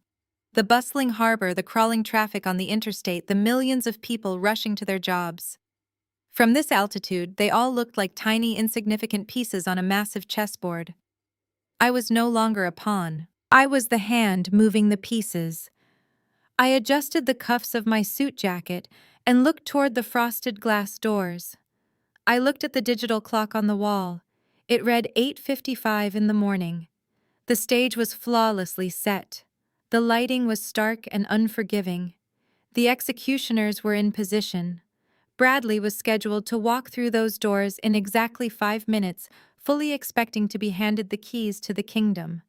He was about to find out that the Queen had already locked the gates and ordered the guillotine. The digital clock on the mahogany-paneled wall clicked to exactly 9 in the morning. Right on cue, the heavy frosted glass double doors of the executive boardroom swung open. Bradley walked into the room radiating the toxic, unearned confidence of a man who firmly believed he had just conquered the entire world. He was wearing a brand-new custom-tailored Italian suit that he had undoubtedly purchased using the stolen funds from our joint savings account. His hair was slicked back flawlessly, and the overpowering scent of his expensive designer cologne immediately invaded the pristine, climate-controlled air of the boardroom. Trailing closely behind him was his private attorney, a flashy mid-tier lawyer wearing a shiny tie and carrying a cheap leather briefcase. His lawyer looked entirely out of his depth, shifting nervously as he scanned the room instantly, sensing that the atmosphere in this high-altitude sanctuary was incredibly hostile. Bradley, however, was completely blind to the tension. His massive, fragile ego acted as a blinder to reality. He strutted across the thick carpet with a wide, arrogant smile plastered across his face, ready for his glorious coronation. He did not look toward the head of the massive granite table right away. Instead, he looked at the 8 senior board members seated along the sides, fully expecting a warm, enthusiastic welcome. He expected applause, handshakes, and immediate validation for the $300,000 he had illegally wired into their corporate escrow account just 24 hours ago. But nobody clapped, nobody smiled, nobody even offered a polite nod. The 8 elite executives simply stared at him in absolute terrifying silence. Their faces were blank, clinical, and completely devoid of any warmth. They looked at Bradley not as a future partner, but as a dead man walking into his own funeral. Bradley faltered for a fraction of a second. His wide smile twitched, but his extreme narcissism quickly kicked in, overriding his basic survival instincts. He assumed this was simply the intense, serious nature of billion-dollar corporate acquisitions. He pushed his shoulders back, puffing out his chest, and continued his confident stride toward the empty leather chair designated for him near the center of the table. With a theatrical flourish, Bradley reached into the breast pocket of his tailored suit jacket and pulled out a heavy silver Mont Blanc pen. It was the exact same pen he had bought to sign our marriage certificate 7 years ago. He held it up slightly, a visual prop meant to show everyone in the room that he was ready to sign his name and officially become a powerful corporate titan. He cleared his throat loudly, preparing to deliver a rehearsed, arrogant opening statement about revenue growth and executive synergies. Before he could speak a single pathetic word, I slowly swiveled the high-backed leather chair at the head of the table around to face him. I did not blink. I did not offer a polite greeting. I simply stared directly into his eyes, projecting the cold, ruthless authority of a woman who currently held his entire existence, his career, his freedom, and his finances in the palm of her hand. My midnight blue power suit sharply contrasted against the bright Seattle skyline behind me. I sat perfectly still, my hands folded elegantly over the encrypted laptop resting on the granite surface. Bradley froze mid-step. His body went entirely rigid as if a massive surge of electricity had just shot through the floorboards and locked his muscles in place. His mouth fell open in a silent, comical gasp. The false confidence melted off his face in less than a second, replaced by a sudden sickening wave of absolute shock.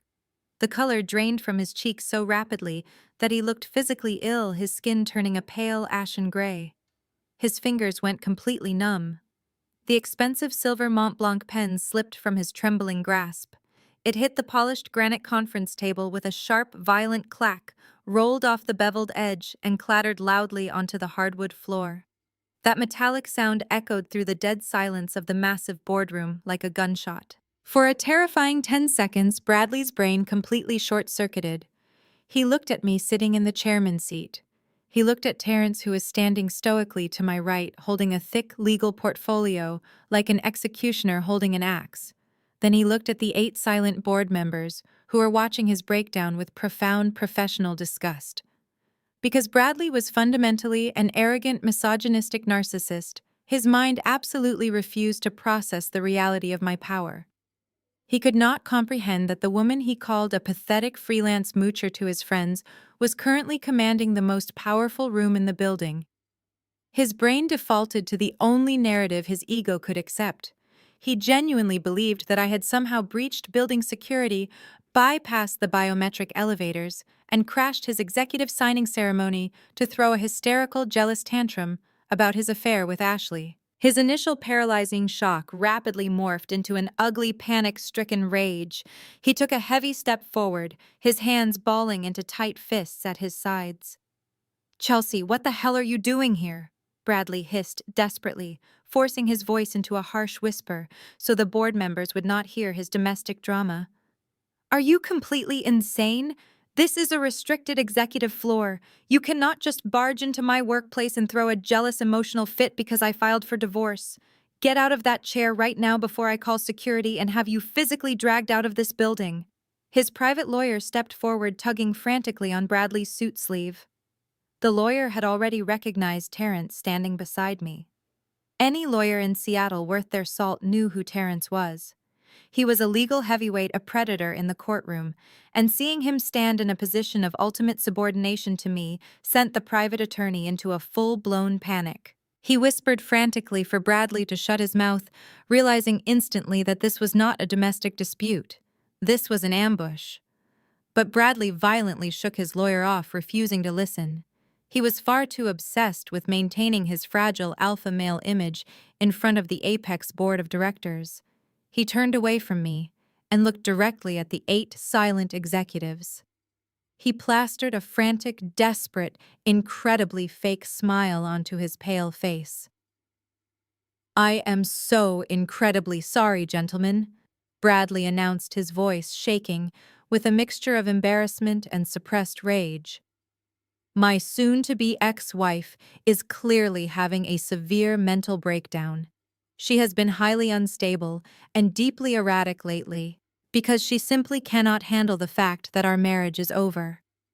I assure you, this will only take a moment. I will have the building guards escort her out immediately so we can proceed with the partnership signing. I apologize profusely for this pathetic, embarrassing disruption." Bradley actually leaned over the granite table and reached for the centralized conference phone, fully intending to dial the security desk to have me removed from my own corporate headquarters. He was digging his grave with a backhoe, and every single person in the room was silently watching him throw the dirt over his own head. Bradley's hand hovered over the receiver of the conference phone. Before his fingers could even graze the plastic handset, the current chief executive officer of Apex Software stood up abruptly from his leather chair. The older, silver-haired man slammed his palm flat against the granite table, the sharp sound echoing like a crack of thunder. "Step away from that phone immediately," the CEO commanded, his voice dripping with absolute venom and professional outrage. "You will show the proper deference or I will have security throw you through the plate glass windows myself. Do not disrespect the chairwoman in her own boardroom." Bradley froze, his hands suspended in midair. His bloodshot eyes darted wildly between the furious CEO and my perfectly calm seated figure. The cognitive dissonance was physically breaking his mind. He looked like a man who had just been told gravity no longer existed. He slowly pulled his hand back, his chest heaving with shallow, panicked breaths. He turned his gaze back to me, searching my face for any sign of the submissive, quiet wife he thought he knew. He found nothing but a cold, impenetrable fortress. I did not raise my voice. I did not need to. True power does not shout. I simply reached out and picked up the heavy leather-bound merger portfolio Terrence had placed on the table. I tossed it effortlessly. The thick stack of legal documents slid across the polished granite surface with a slick, deadly hiss. It stopped mere inches from Bradley's trembling hands. "Open it," I instructed, my tone flat and stripped of any emotion. Bradley stared at the portfolio as if it were a live explosive. His private attorney, sweating profusely and realizing his own career was currently standing on a landmine, reached out with a shaking hand and flipped open the cover. The lawyer scanned the first page, his eyes widening in sheer, unadulterated terror. The attorney took a slow, deliberate step backward, physically distancing himself from Bradley. "You walked into this room today expecting a coronation," I said, leaning forward slightly, interlocking my fingers. "You wired exactly $300,000 into the Apex corporate escrow account yesterday morning at 9:27. You thought you were purchasing a 5% executive stake in this software firm? You thought that money was going to buy you a seat at this very table, elevate your pathetic mid-level management career, and fund your shiny new life with your 24-year-old assistant." Bradley swallowed hard, his Adam's apple bobbing erratically. His face was a mask of pure horror, but his ego still refused to accept the execution. "Chelsea, what is this?" He choked out, his voice cracking into a high-pitched, desperate wheeze. "Where did you get these numbers? This is highly classified corporate data." "I did not get the numbers, Bradley. I own the numbers," I replied, letting the absolute weight of my words crush him into the floorboards. "You wanted to buy a piece of Apex software. What your superiors failed to mention to you, because your clearance level is entirely insignificant, is that Apex has been undergoing a hostile total acquisition for the past 6 months. I gestured to the documents lying in front of him. The private equity juggernaut executing that buyout is Vanguard Holdings. As of 8 o'clock this morning, the ink on the final contract dried. Vanguard Holdings just successfully acquired 100% of Apex Software. And Vanguard Holdings, the multi-million-dollar corporate empire that now owns your desk, your employment contract, and your entire professional future, is owned exclusively by me. I am the sole founder, the primary shareholder, and the acting chairwoman." The silence in the boardroom was absolute. Bradley stopped breathing. His knees visibly buckled, and he had to grip the edge of the granite table just to keep himself from collapsing onto the carpet.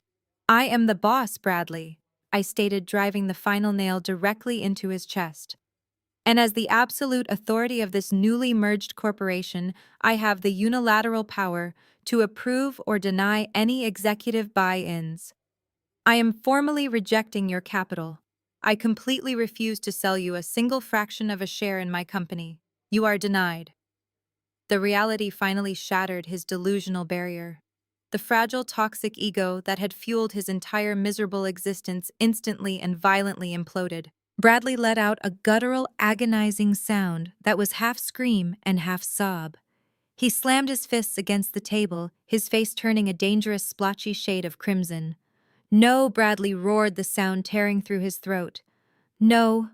This is a lie. This is a sick, elaborate joke. You are a freelancer. You do data entry on the couch in your pajamas. You rely on my paycheck to survive. You do not own a private equity firm. You are a nobody." He whipped his head around, glaring wildly at the 8 senior board members who were watching his meltdown with cold, detached fascination. "Tell her," Bradley screamed, pointing a shaking finger at me. "Tell this crazy woman she is lying. Tell her to get out of my boardroom. I wired the money. The partnership is mine. I earned it." The former CEO of Apex looked at Bradley with eyes devoid of any pity. She is not lying, Bradley. Madam Chairwoman finalized the acquisition this morning. You are currently screaming at the sole owner of this entire corporate entity. I suggest you lower your voice and accept your position. Bradley staggered backward, his hands pulling frantically at his own hair. He looked like a trapped animal. His breathing was rapid and shallow, bordering on hyperventilation. The woman he had mocked, the woman he had cheated on, the woman he had bragged about throwing out onto the street, was not a helpless victim. She was an absolute titan who had just effortlessly dismantled his entire future. You cannot do this! Bradley gasped his chest, heaving as tears of sheer humiliated rage welled in his bloodshot eyes. That was my money. That was my promotion. You set me up. You led me into a trap. I am an executive. I am supposed to be a partner today. You cannot take this away from me. I leaned back in the luxurious leather chair, my face a portrait of icy, unyielding stone. I did not take anything from you, Bradley. You willingly walked into a burning building and I simply locked the door behind you. But your failed promotion is the absolute least of your problems today. I turned my gaze to Terrence, who was standing tall and imposing to my right. It is time for the compliance review, Terrence. Let us inform my soon-to-be ex-husband exactly what happens to the money he wired into my corporate account. Bradley whipped his head around, his wild, bloodshot eyes locking onto the tall, imposing figure standing to my right. In his frantic, collapsing mind, Bradley saw a lifeline. He looked at Terrence, his African-American brother-in-law, the man who had sat at his mother Brenda's dining table for years, enduring her thinly veiled prejudice. Bradley clung to the toxic delusion that family loyalty, especially the twisted, enabling loyalty his own family demanded, would somehow save him from this nightmare. He completely ignored the fact that he and Madison had always treated Terrence with subtle disrespect. Bradley lunged toward the edge of the granite table, reaching a shaking hand out toward the only familiar face in the room besides mine. Terrence, tell this crazy woman to stop! Bradley pleaded, his voice cracking with desperate, suffocating panic. You are my brother-in-law. You are Madison's husband. You know how insane Chelsea is acting right now. Tell her she cannot just hijack a corporate meeting and steal my partnership. Tell these board members that my money is legitimate and I am supposed to sign that contract today. Fix this, Terrence. Fix this right now before I call the police and have her arrested for corporate espionage. Terrence did not flinch. He did not offer a comforting smile or a nod of familial solidarity. He stood perfectly straight, his broad shoulders squared in his flawless charcoal suit. He looked down at Bradley with a level of professional disgust that could have frozen boiling water. Terrence calmly unbuttoned his suit jacket, reached down to the heavy leather portfolio resting on the granite surface, and flipped it open. The crisp rustle of high-quality legal paper was the only sound in the massive, soundproofed boardroom. I am not standing in this room as your brother-in-law Bradley, Terrence stated, his deep, resonant voice projecting absolute, undeniable authority. And I am certainly not here to fix your catastrophic mistakes. As of 8 o'clock this morning, concurrent with the finalization of the Apex software acquisition, I have formally accepted the position of Chief Legal Officer for Vanguard Holdings. I report directly and exclusively to the chairwoman. My fiduciary duty is to this corporation, and my ethical obligation is to ensure that no toxic, illicit capital contaminates our financial infrastructure. Bradley staggered backward, his jaw dropping open. His private attorney let out a barely audible gasp, immediately recognizing that his client was completely doomed. The flashy lawyer took a slow, calculated step toward the frosted glass doors, desperate to distance himself from the radioactive fallout. Terrence pulled a thick, staple-bound document from the portfolio and slid it across the table, stopping it right next to Bradley's trembling hands. I am officially notifying you in my capacity as Chief Legal Officer that the $300,000 you wired into the Apex corporate escrow account yesterday morning has been permanently frozen. Terrence declared, his tone clinically detached. The Vanguard Compliance Division flagged the incoming transaction as a severe legal liability. You will not be using those funds to purchase a 5% executive stake, and you will certainly not be getting a refund. The capital is currently locked in a secure holding ledger, pending a full federal investigation. You cannot freeze my money! Bradley shrieked, spit flying from his lips as he slammed his hand against the table. That is my capital. I transferred it legally through my bank. If you are not going to let me buy the shares, you have to wire it back to my checking account immediately. Give me my money back, Terrence. You cannot just steal from me. It is not your money, Bradley Terrence countered, extracting a second set of documents from his portfolio. These pages contained dense blocks of digital routing data, IP address logs, and banking certificates. Terrence held up the first page for the entire board of directors to see. You did not liquidate personal investments. You did not drain a legitimate savings account. You initiated a home equity line of credit against a commercial real estate property located in the upscale suburbs of Seattle. Terrence placed the document on the table and pointed to a specific paragraph. The property in question is owned entirely by Emerald Peak Holdings, LLC, a corporate entity established and funded exclusively by the chairwoman long before your marriage. You possess absolutely no equity in that estate. You are not listed on the operating agreement, and you have zero legal authority to leverage that asset for a financial loan. Bradley began to hyperventilate. His chest heaved rapidly as the walls of the boardroom seemed to close in around him. Sweat beaded heavily on his forehead, ruining his perfectly styled hair. He looked wildly at the documents, recognizing the bank logos and the property addresses. In order to bypass the stringent banking security protocols, Terrence continued, his voice echoing with devastating precision. You intercepted the digital authorization forms. You created a fraudulent email address designed to mimic the primary account holder. You utilized a computer located in your mid-level sales office on the 22nd floor of this very building. And from that specific IP address, you intentionally forged the electronic signature of the primary managing director. You falsified a binding federal financial document to extract $300,000 from a bank. Bradley wrapped his arms around his own torso, looking like a man plunging into a freezing ocean. He tried to speak, tried to formulate a lie, but his throat was completely paralyzed. You then took those stolen funds and authorized a same-day federal wire transfer, pushing illicit capital across state banking lines and depositing it directly into our corporate escrow account, Terrence said, delivering the final fatal blow. You did not just make a poor marital financial decision, Bradley. You committed identity theft. You committed bank fraud. And the moment you hit send on that wire transfer, you committed a severe federal felony. Bradley stood paralyzed, his knees knocking together. He looked at the documents on the table. He saw the printed IP logs. He saw the timestamp of the exact moment he had forged my signature. He realized with absolute horrifying clarity that we had watched him commit the crime in real time. We had let him walk into the bank, hand over the stolen money, and lock himself inside a federal cage from which he could never escape. He realized that the woman he had spent years degrading had silently engineered his complete destruction without ever raising her voice. I cannot accept those funds, Terrence concluded, closing his portfolio with a sharp, decisive snap. Accepting stolen money would implicate Vanguard Holdings in your criminal enterprise.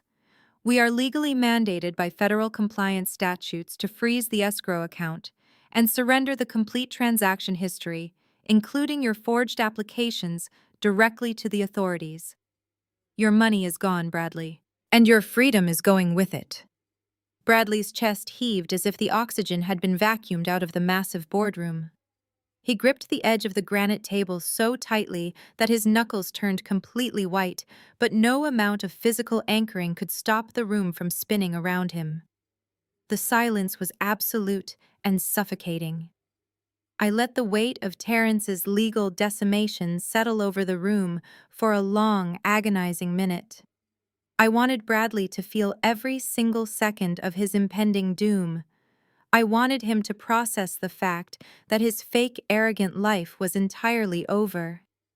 Then I leaned forward slightly, resting my forearms on the polished table, and locked my gaze directly onto his terrified, bloodshot eyes. Forging federal mortgage documents and transferring illicit funds across state banking lines is not a marital dispute, Bradley. I stated, my voice echoing with a cold, lethal precision that commanded the attention of every single board member in the room. You committed federal bank fraud and wire fraud.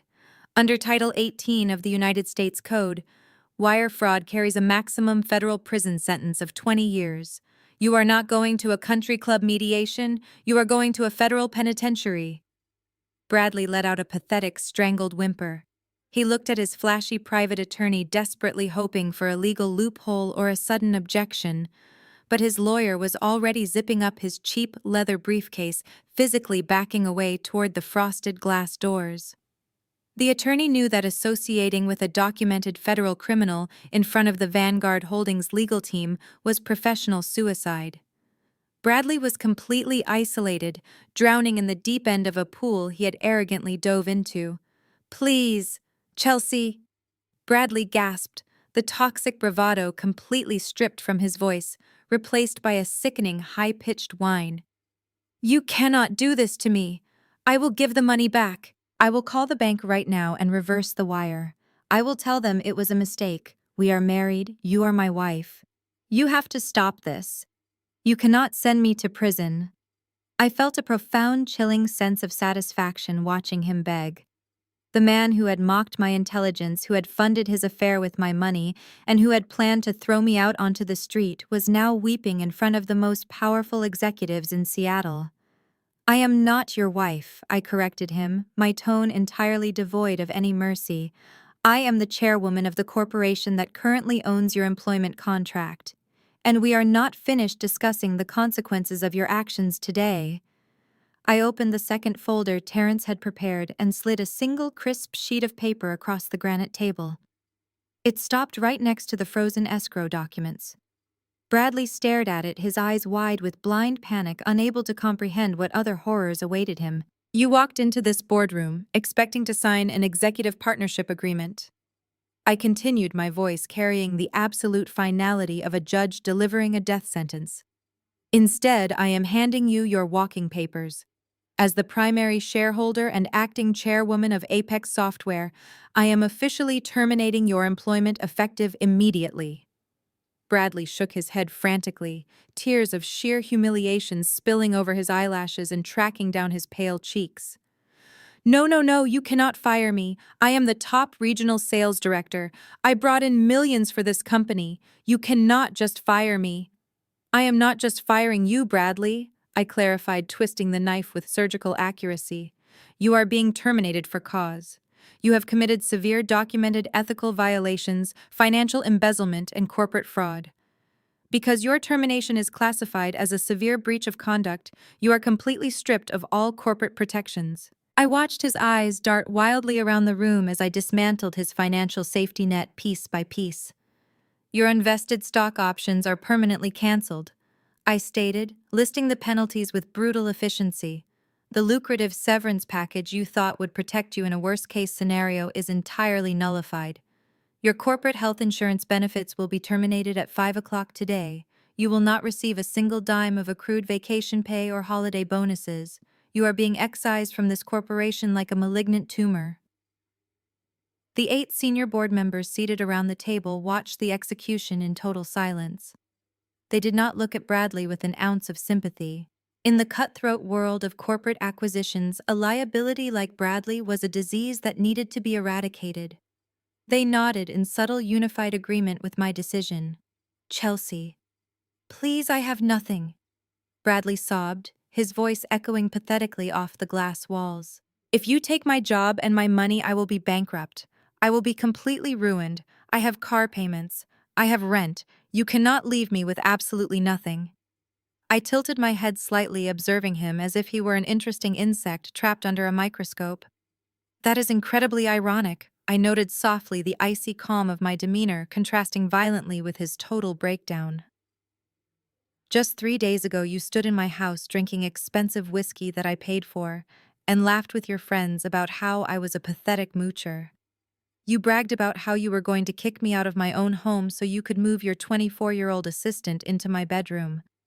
You stole $80,000 from our joint savings to buy her a white Range Rover and diamond earrings.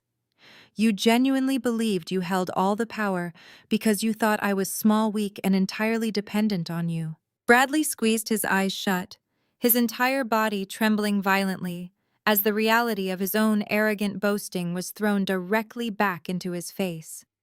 He finally realized that I had heard every single word. He realized the trap had been meticulously constructed around his own massive ego. You built this prison, Bradley. I concluded, closing my laptop with a sharp, definitive snap that signaled the absolute end of the discussion. I simply handed you the keys and watched you lock yourself inside. You are completely bankrupt. You are entirely unemployable in the tech sector. And you are about to face the full, unyielding weight of the federal justice system. I turned my attention back to Terrence, who was standing tall and resolute at my side. He had executed the legal maneuvers flawlessly, proving exactly why he was the only person in Bradley's toxic family orbit who deserved a seat at my table. Terrence, I said, my voice ringing with total authority, we have concluded the necessary corporate compliance measures regarding this terminated employee. Please notify the security detail downstairs. It is time to let the guests waiting in the lobby come up to the 50th floor. Terrence nodded, a dark, satisfying gleam appearing in his eyes.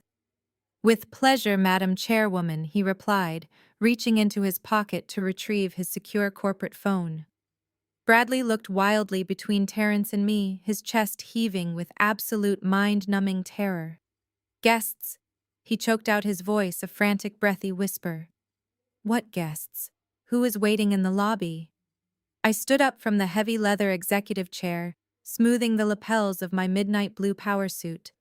I looked down at the shattered, ruined man cowering at the edge of the granite table.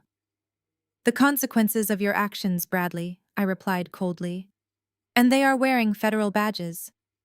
The heavy frosted glass doors of the executive boardroom did not just open quietly. They were pushed apart with a firm, synchronized force that instantly commanded the undivided attention of every single person in the room. 3 individuals strode through the doorway, bypassing the stunned corporate receptionist who had been frantically trying to keep pace with them. They were not wearing expensive tailored suits like the powerful board members seated around the granite table. They wore dark, utilitarian windbreakers with bright yellow block letters printed boldly across the back and chest. Federal Bureau of Investigation. The tactical, strictly professional appearance of the agents created a shocking contrast against the pristine mahogany-paneled walls of the high-altitude corporate sanctuary. The lead agent, a tall, broad-shouldered man with a closely cropped haircut and a demeanor of absolute unyielding authority, stepped directly up to the edge of the conference table. He completely ignored the elite executives seated along the sides. He bypassed Terrence and locked his intense gaze specifically on the sweating, trembling man standing frozen near the center of the room. "Are you Bradley the agent?" asked his voice, cutting through the thick, electrified silence of the boardroom like a serrated steel blade. He did not actually wait for a response before pulling a thick, folded document from his interior jacket pocket. He held the document up, ensuring the official federal seal was clearly visible to everyone present. "I am Special Agent Miller with the White Collar Crime Division. I hold in my hand a federal arrest warrant issued by the United States District Court for the Western District of Washington. You are being placed under arrest." The specific charges hit the climate-controlled air with the crushing weight of a collapsing skyscraper. Agent Miller listed the federal statutes with a practiced, monotonous rhythm that made them sound even more terrifying to a civilian. Felony bank fraud, interstate wire fraud, aggravated corporate identity theft. With every single word the agent spoke, Bradley physically shrank. The toxic, arrogant bravado that had fueled his entire miserable existence evaporated completely, leaving behind a terrified, hollow shell of a man. He looked frantically at his flashy private attorney, desperately hoping for a legal objection or an emergency injunction. But his lawyer had already backed away, pressing himself flat against the glass wall, visibly terrified of being implicated in a federal conspiracy. His own legal counsel had completely abandoned him. Bradley realized he could not talk his way out of this nightmare. He could not charm these federal agents the way he charmed his gullible sales clients. His legs simply gave out beneath him. He did not sit down gracefully in his designated leather executive chair. His knees buckled completely and he collapsed onto the expensive hardwood floor. He fell hard, his custom-tailored Italian suit crumpling awkwardly around him as he dropped to his knees right in front of the very executives he had spent 8 months desperately trying to impress. The absolute humiliation of the moment was staggering. He looked up at me, his face a twisted, wet mask of absolute despair and total devastation. The arrogant tech sales director who had spent years mocking my career and actively plotting to replace me with a 24-year-old assistant was now literally crawling on the floor of my corporate headquarters. "Chelsea, please." Bradley sobbed, his voice cracking into a high-pitched, agonizing wail. "Please, you have to tell them it is a mistake. Tell them it was just a marital dispute over joint funds. We are married. You are my wife. You can drop the charges right now. Tell them to stop. I will give you everything. I will sign the divorce papers today. I will leave the house. Please do not let them take me to a federal prison, please." I looked down at him from my position of absolute authority at the head of the granite table. I did not feel a single ounce of pity.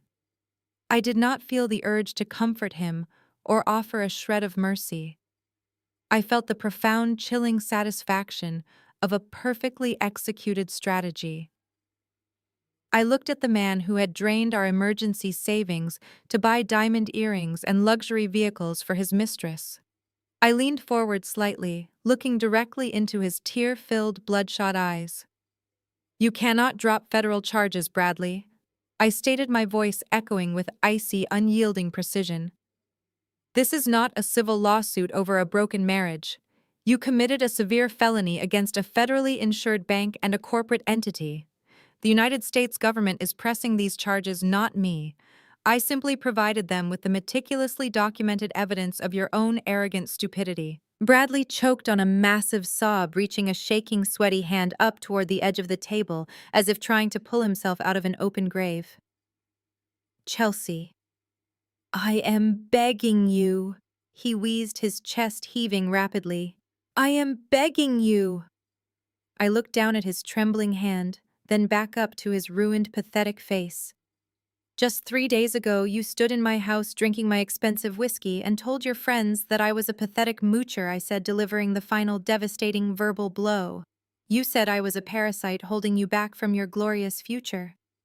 Now look at who is the exact one begging on their knees." Agent Miller did not wait for Bradley to formulate another pathetic excuse. He stepped forward, grabbed Bradley forcefully by the bicep of his expensive suit jacket, and hauled him roughly to his feet.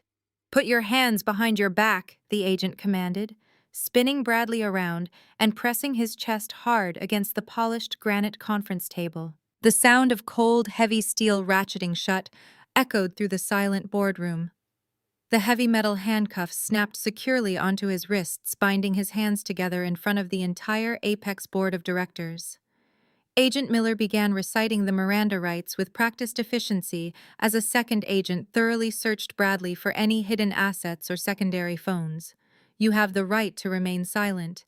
Anything you say can and will be used against you in a court of law."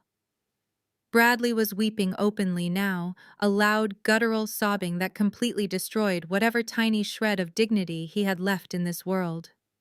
The elite board members watched with absolute clinical detachment as the federal agents physically turned him around and marched him toward the frosted glass doors. Terrence stood perfectly still to my right, his arms crossed tightly over his broad chest, watching his corrupt brother-in-law being hauled away like common trash. The arrogant man who had walked into this 50-story skyscraper expecting to be crowned an elite executive partner was now being frog-marched out in handcuffs, entirely ruined, completely bankrupt, and facing decades behind federal bars. As the heavy frosted glass doors closed behind the federal agents, the massive boardroom exhaled a collective stunned breath. Terrence efficiently distributed the finalized acquisition documents to the remaining executives, seamlessly transitioning the room back to the multi-million-dollar corporate merger at hand. I did not linger to celebrate or gloat. My work at Apex Software was officially concluded for the day. I picked up my encrypted laptop, gave a curt nod to the board of directors, and walked out to the private biometric elevator. By the time my private driver navigated the sleek black executive vehicle out of the downtown financial district, the news of the arrest had already leaked. In the modern corporate world, scandalous gossip travels faster than fiber optic internet. A mid-level sales director being hauled out of a skyscraper in federal handcuffs by the white-collar crime division was prime fodder for local business blogs, frantic text threads, and corporate whisper networks. I leaned back against the plush leather seats of the SUV and watched my personal cell phone screen light up like a distress beacon. The toxic family network was imploding in real time, and the blast radius was magnificent. The first frantic call came from Brenda. I let it ring twice before answering, genuinely curious to hear the sheer unadulterated panic replacing her usual arrogant entitlement. I pressed the green accept button and activated the speakerphone, setting the device on the polished center console of the vehicle. The sound of hysterical, chaotic sobbing instantly flooded the quiet, climate-controlled interior of the car. "Chelsea, you have to help us!" Brenda shrieked, her voice cracking wildly as she gasped for air. "Bradley just called me from a federal holding facility. They denied him standard bail. They are talking about a massive cash bond and freezing his assets pending a federal hearing. You have to call your bank right now and wire the bail money to the courthouse. You have to get my son out of that cage before they process him into the general population." In the background, I could hear Madison wailing, completely unglued and hyperventilating. The brutal reality of their financial ruin was finally crashing down on their heads. They had spent the entire morning at a Michelin-starred restaurant celebrating his fraudulent promotion, drinking $300 champagne, and by mid-afternoon, their golden boy was stripping off his custom-tailored Italian suit to put on an orange jumpsuit. "He is crying," Chelsea Madison yelled into the receiver, snatching the phone away from her mother. The federal agent seized his expensive watch and his designer belt. "You are his wife. You have a legal and moral obligation to post his bail.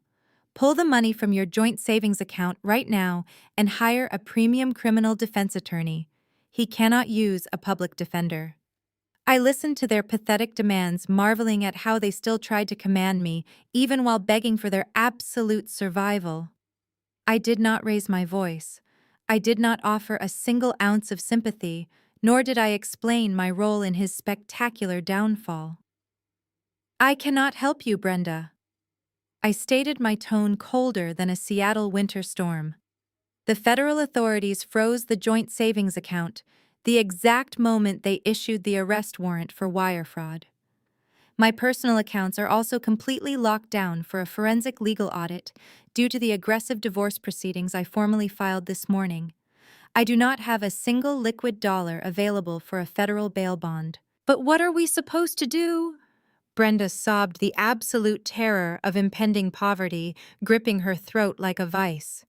"He cannot stay in federal lockup. He will not survive in a maximum security facility. We do not have that kind of liquid cash to save him." I looked out the tinted window at the passing city skyline, feeling a profound sense of closure. "I suggest you tell Madison to start liquidating her closet," I replied, delivering the final, merciless blow. "Those authentic designer handbags she loves to flaunt at our Sunday dinners are worth a small fortune on the luxury resale market. Maybe if she pawns enough of the high-end accessories I secretly paid for all these years, she can afford a cheap strip mall defense attorney for her brother. Good luck finding a cardboard box large enough to fit the enormous egos of all three of you." Before either of those toxic women could scream another demanding word, I tapped the screen and ended the call. I immediately opened their contact profiles in my directory and permanently blocked their phone numbers. I blocked their email addresses. I blocked their social media accounts. I completely severed the digital cord without a second of hesitation. They were entirely erased from my existence, relegated to the miserable, broke future they so richly deserved. While Brenda and Madison were busy having a complete mental breakdown in the suburbs, the 24-year-old mistress was executing her own ruthless, highly calculated exit strategy. Ashley was young and superficial, but she was entirely self-preserving. The moment Bradley failed to return to the luxury suite at the Four Seasons Hotel, she checked her phone for local news alerts. When she saw the breaking headline about an Apex software tech executive being indicted for federal bank fraud and identity theft, her survival instincts kicked into maximum overdrive. She realized in a fraction of a second that the wealthy, generous boss she had been sleeping with was a total fraud, facing decades in a federal penitentiary. Ashley did not rush down to the federal courthouse to support her lover. She did not call a lawyer to help him. She rushed straight back to the upscale downtown apartment Bradley had secretly rented for their illicit rendezvous. Moving with the frantic efficiency of a seasoned grifter, she packed her designer luggage in record time. She grabbed the diamond tennis bracelet, the matching earrings, the expensive electronics, and every single valuable item Bradley had purchased using my stolen savings. She knew federal asset forfeiture laws meant the government would eventually come looking for items bought with illicit funds, so she needed to disappear immediately. She loaded everything into the trunk of the pristine white Range Rover. She did not leave a note. By the time the sun set over the Puget Sound, casting long shadows across the city, Ashley had completely vanished across state lines. She left behind nothing but a trashed, empty apartment, a stack of unpaid utility bills, and an expensive lease fully registered in Bradley's name. The loyal mistress he threw his entire life away for did not even wait for his first phone call from behind bars. The divorce proceedings moved with a terrifying surgical velocity. Bradley did not get the prolonged, messy courtroom battle he had always threatened me with. He was currently sitting in a federal holding facility, stripped of his tailored suits, and forced to wear a standard-issue orange jumpsuit. Because he was actively facing federal prosecution for wire fraud, bank fraud, and corporate identity theft, his ability to contest a civil divorce was entirely non-existent. He was represented by an overwhelmed public defender who looked completely exhausted just reading the forensic accounting reports my elite attorney Garrison had compiled. We walked into the King County Family Courthouse on a Tuesday morning. The judge took one look at the towering stack of financial evidence, the forged home equity documents, and the detailed ledger proving the dissipation of marital assets. The ruling was absolute and incredibly swift. I walked away with 100% of my assets entirely intact.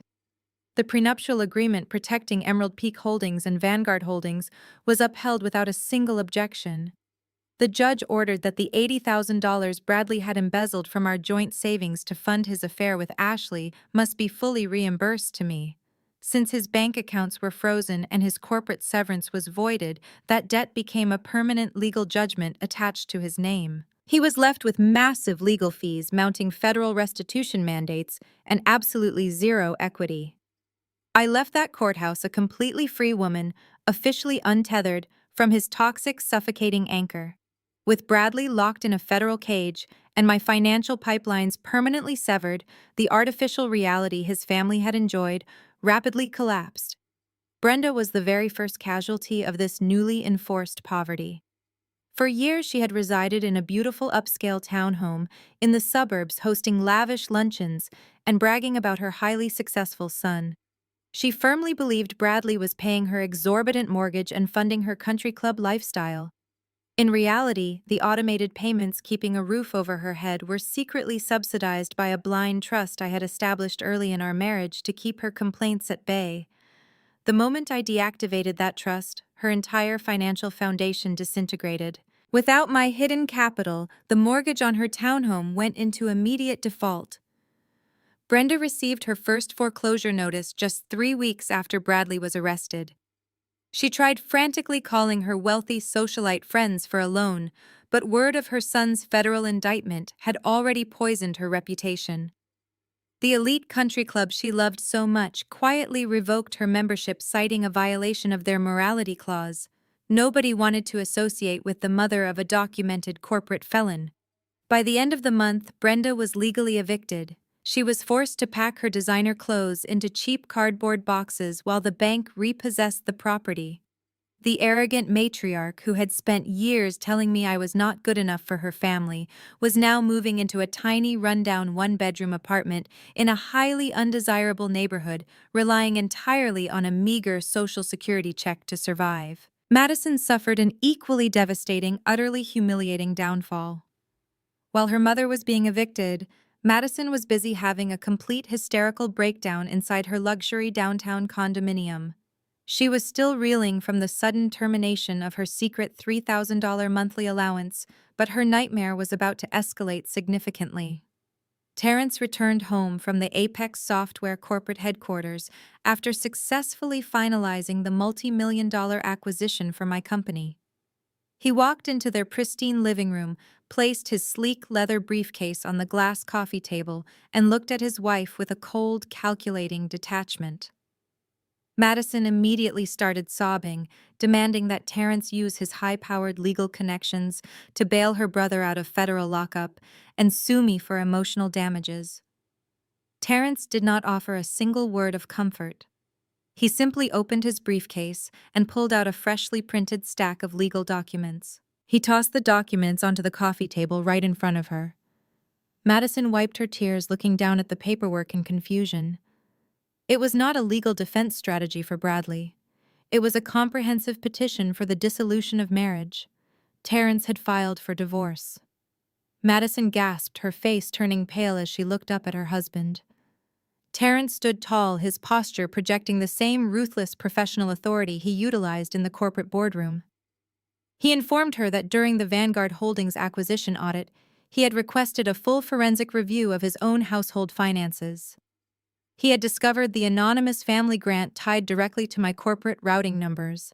He revealed that he knew exactly where her secret allowance had been coming from for the past 5 years.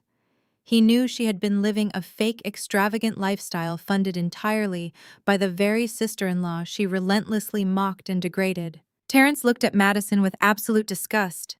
He told her he refused to spend another single day married to a superficial, entitled parasite who lied about her finances and enabled her brother's criminal behavior. Because Terrence was a brilliant attorney, he had meticulously documented her financial infidelity and her hidden accounts. He informed her that he was terminating the lease on their luxury condominium at the end of the month. He was taking his income, his assets, and his pristine legal reputation, and he was walking away clean. He advised Madison to start selling her closet full of authentic designer handbags if she wanted to afford a security deposit on a cheap rental.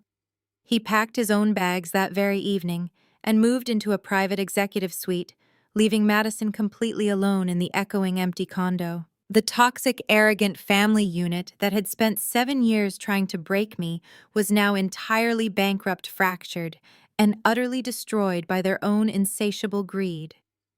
6 months had passed since the federal authorities escorted my arrogant ex-husband out of the Apex Software boardroom in handcuffs. The transition from a suffocating, deeply toxic marriage to a life of absolute, unyielding freedom was entirely seamless. I did not mourn the loss of a man who viewed me as a parasite. I did not shed a single tear for the destruction of a family unit built entirely on a foundation of entitlement and deceit. I simply recalibrated my focus, absorbed the Apex corporate structure into my massive financial portfolio, and accelerated my empire toward the future. The doors to my executive suite glided open with a soft, mechanical hum. I sat behind the expansive custom-cut obsidian desk on the 50th floor of the Vanguard Holdings global headquarters. The corner office was a masterpiece of modern architectural design featuring minimalist leather furnishings, stark metallic accents, and an unobstructed panoramic view of the bustling Seattle metropolis. Terrence strode into the office, carrying a sleek, highly encrypted digital tablet. He looked completely revitalized. The heavy, exhausting burden of financing Madison and her endless superficial shopping addictions had been entirely lifted from his broad shoulders. He walked with the effortless, commanding stride of a man operating at the absolute pinnacle of his profession. Following his flawless execution of the apex legal integration and his unwavering commitment to corporate integrity, I had officially promoted him. Terrence was no longer just the brilliant African-American attorney who survived my miserable in-laws. He was now the senior legal partner and chief compliance officer of Vanguard Holdings. We did not share DNA, but we shared a profound, unbreakable mutual respect forged in the fires of professional excellence and moral accountability. "Good morning, Madam Chairman Terrence," said his deep voice carrying a tone of absolute professional reverence. He took a seat in the leather chair directly across from my desk and placed the tablet onto the polished obsidian surface. "I have the final quarterly reports for the newly integrated software division. The restructuring is completely finalized. Revenue projections are currently exceeding our initial estimates by 14%. The market responded incredibly well to the hostile takeover and the immediate purge of the previous bloated middle management tier." "Excellent work, Terrence," I replied, reviewing the digital figures with a sharp analytical eye. "Your aggressive restructuring of their legal department saved us millions in potential compliance liabilities." Terrence offered a subtle, highly satisfied nod. "It is easy to maximize efficiency when you remove the dead weight holding the company back." He noted his words carrying a dual meaning that we both perfectly understood. He tapped the screen of his tablet, swiping to a highly secure, restricted federal database file. On a strictly procedural note, Terrence continued his demeanor shifting to a cold, clinical detachment. "The federal prosecutor assigned to the wire fraud and corporate identity theft case contacted my office this morning. The sentencing hearing concluded exactly an hour ago in the United States District Court." I leaned back in my ergonomic executive chair, folding my hands carefully in my lap. I maintained a completely neutral expression, though a quiet thrill of anticipation coursed through my veins. What was the final verdict from the federal judge? Because he utilized a forged electronic signature to secure a fraudulent home equity line of credit across state banking lines and subsequently transferred those illicit funds into a corporate escrow account. The mandatory federal sentencing guidelines were heavily enforced. Terrence reported, reading directly from the official court transcript. The defense attorney attempted to plead for leniency, citing extreme emotional distress and marital confusion. The federal judge entirely rejected the plea. Bradley was sentenced to 15 years in a federal penitentiary without the possibility of early parole. Furthermore, he has been hit with a permanent financial restitution order that will garnish any future wages he might ever earn upon his eventual release. He is legally, financially, and professionally eradicated. A profound, absolute silence settled over the massive executive office. There was no joy, no celebration, and no lingering anger. There was only the cold, hard reality of absolute justice. Bradley had dug his own grave, jumped inside, and handed me the shovel. Now the dirt was permanently packed over his head. "Thank you for the update, Terrence," I said, officially closing the book on the most exhausting chapter of my entire existence. "Please ensure the compliance department archives those federal records. I never want to hear his name in this building again."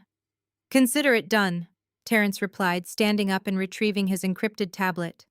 He buttoned his flawless tailored suit jacket and offered me a look of deep, unspoken gratitude. He had reclaimed his life just as fiercely as I had reclaimed mine. "I will see you at the afternoon strategy briefing, Chelsea." Terrence turned and walked out of the office, the heavy glass doors gliding shut behind him. I was completely alone in the massive sanctuary of my success. I stood up from the obsidian desk and walked slowly toward the floor to ceiling glass panels wrapping around the corner office.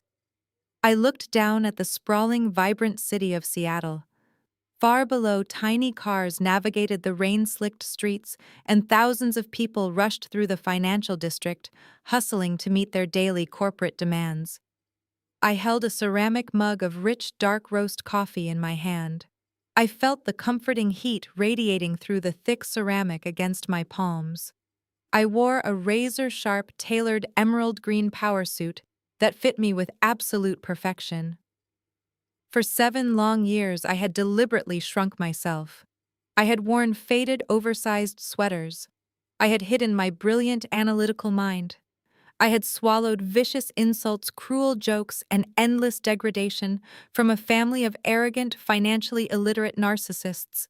I had allowed a mediocre, cheating man to call me a pathetic failure while I secretly funded his entire delusional reality. I had muted my own incredible power just to make small, insecure people feel comfortable. I took a slow, deliberate sip of the bitter black coffee. The taste was sharp, waking up every single nerve ending in my body. Those days of hiding were permanently over. There were no more drunken insults echoing from the den. There were no more shrill, demanding phone calls from an entitled mother-in-law expecting me to clean up her son's messes. There were no more fake, designer-obsessed sisters-in-law sneering at my wardrobe. The toxic noise that had polluted my life for almost a decade had been completely silenced by the deafening roar of my own success. I did not have to pretend to be a struggling freelance data entry clerk ever again. I was the absolute master of my own universe. I controlled a financial empire that dictated the movements of the very market itself. I held the power to destroy corrupt men and elevate honorable ones. I looked at my own reflection in the towering glass window. The woman looking back at me was fierce, unyielding, and entirely unapologetic. I smiled, a genuine, deeply contented expression that reached all the way to my eyes. The heavy, suffocating chains of my past were shattered. My empire was expanding. My mind was sharp. My future was an open, limitless horizon. My life now belonged to one single phenomenal person. It belonged entirely to me. The most profound lesson from this story is that you must never shrink your own brilliance just to accommodate the fragile egos of toxic people. True power does not require loud arguments or public screaming matches. It lies in quiet observation, strategic planning, and absolute financial independence. When people constantly underestimate your worth, do not waste your precious energy trying to prove them wrong.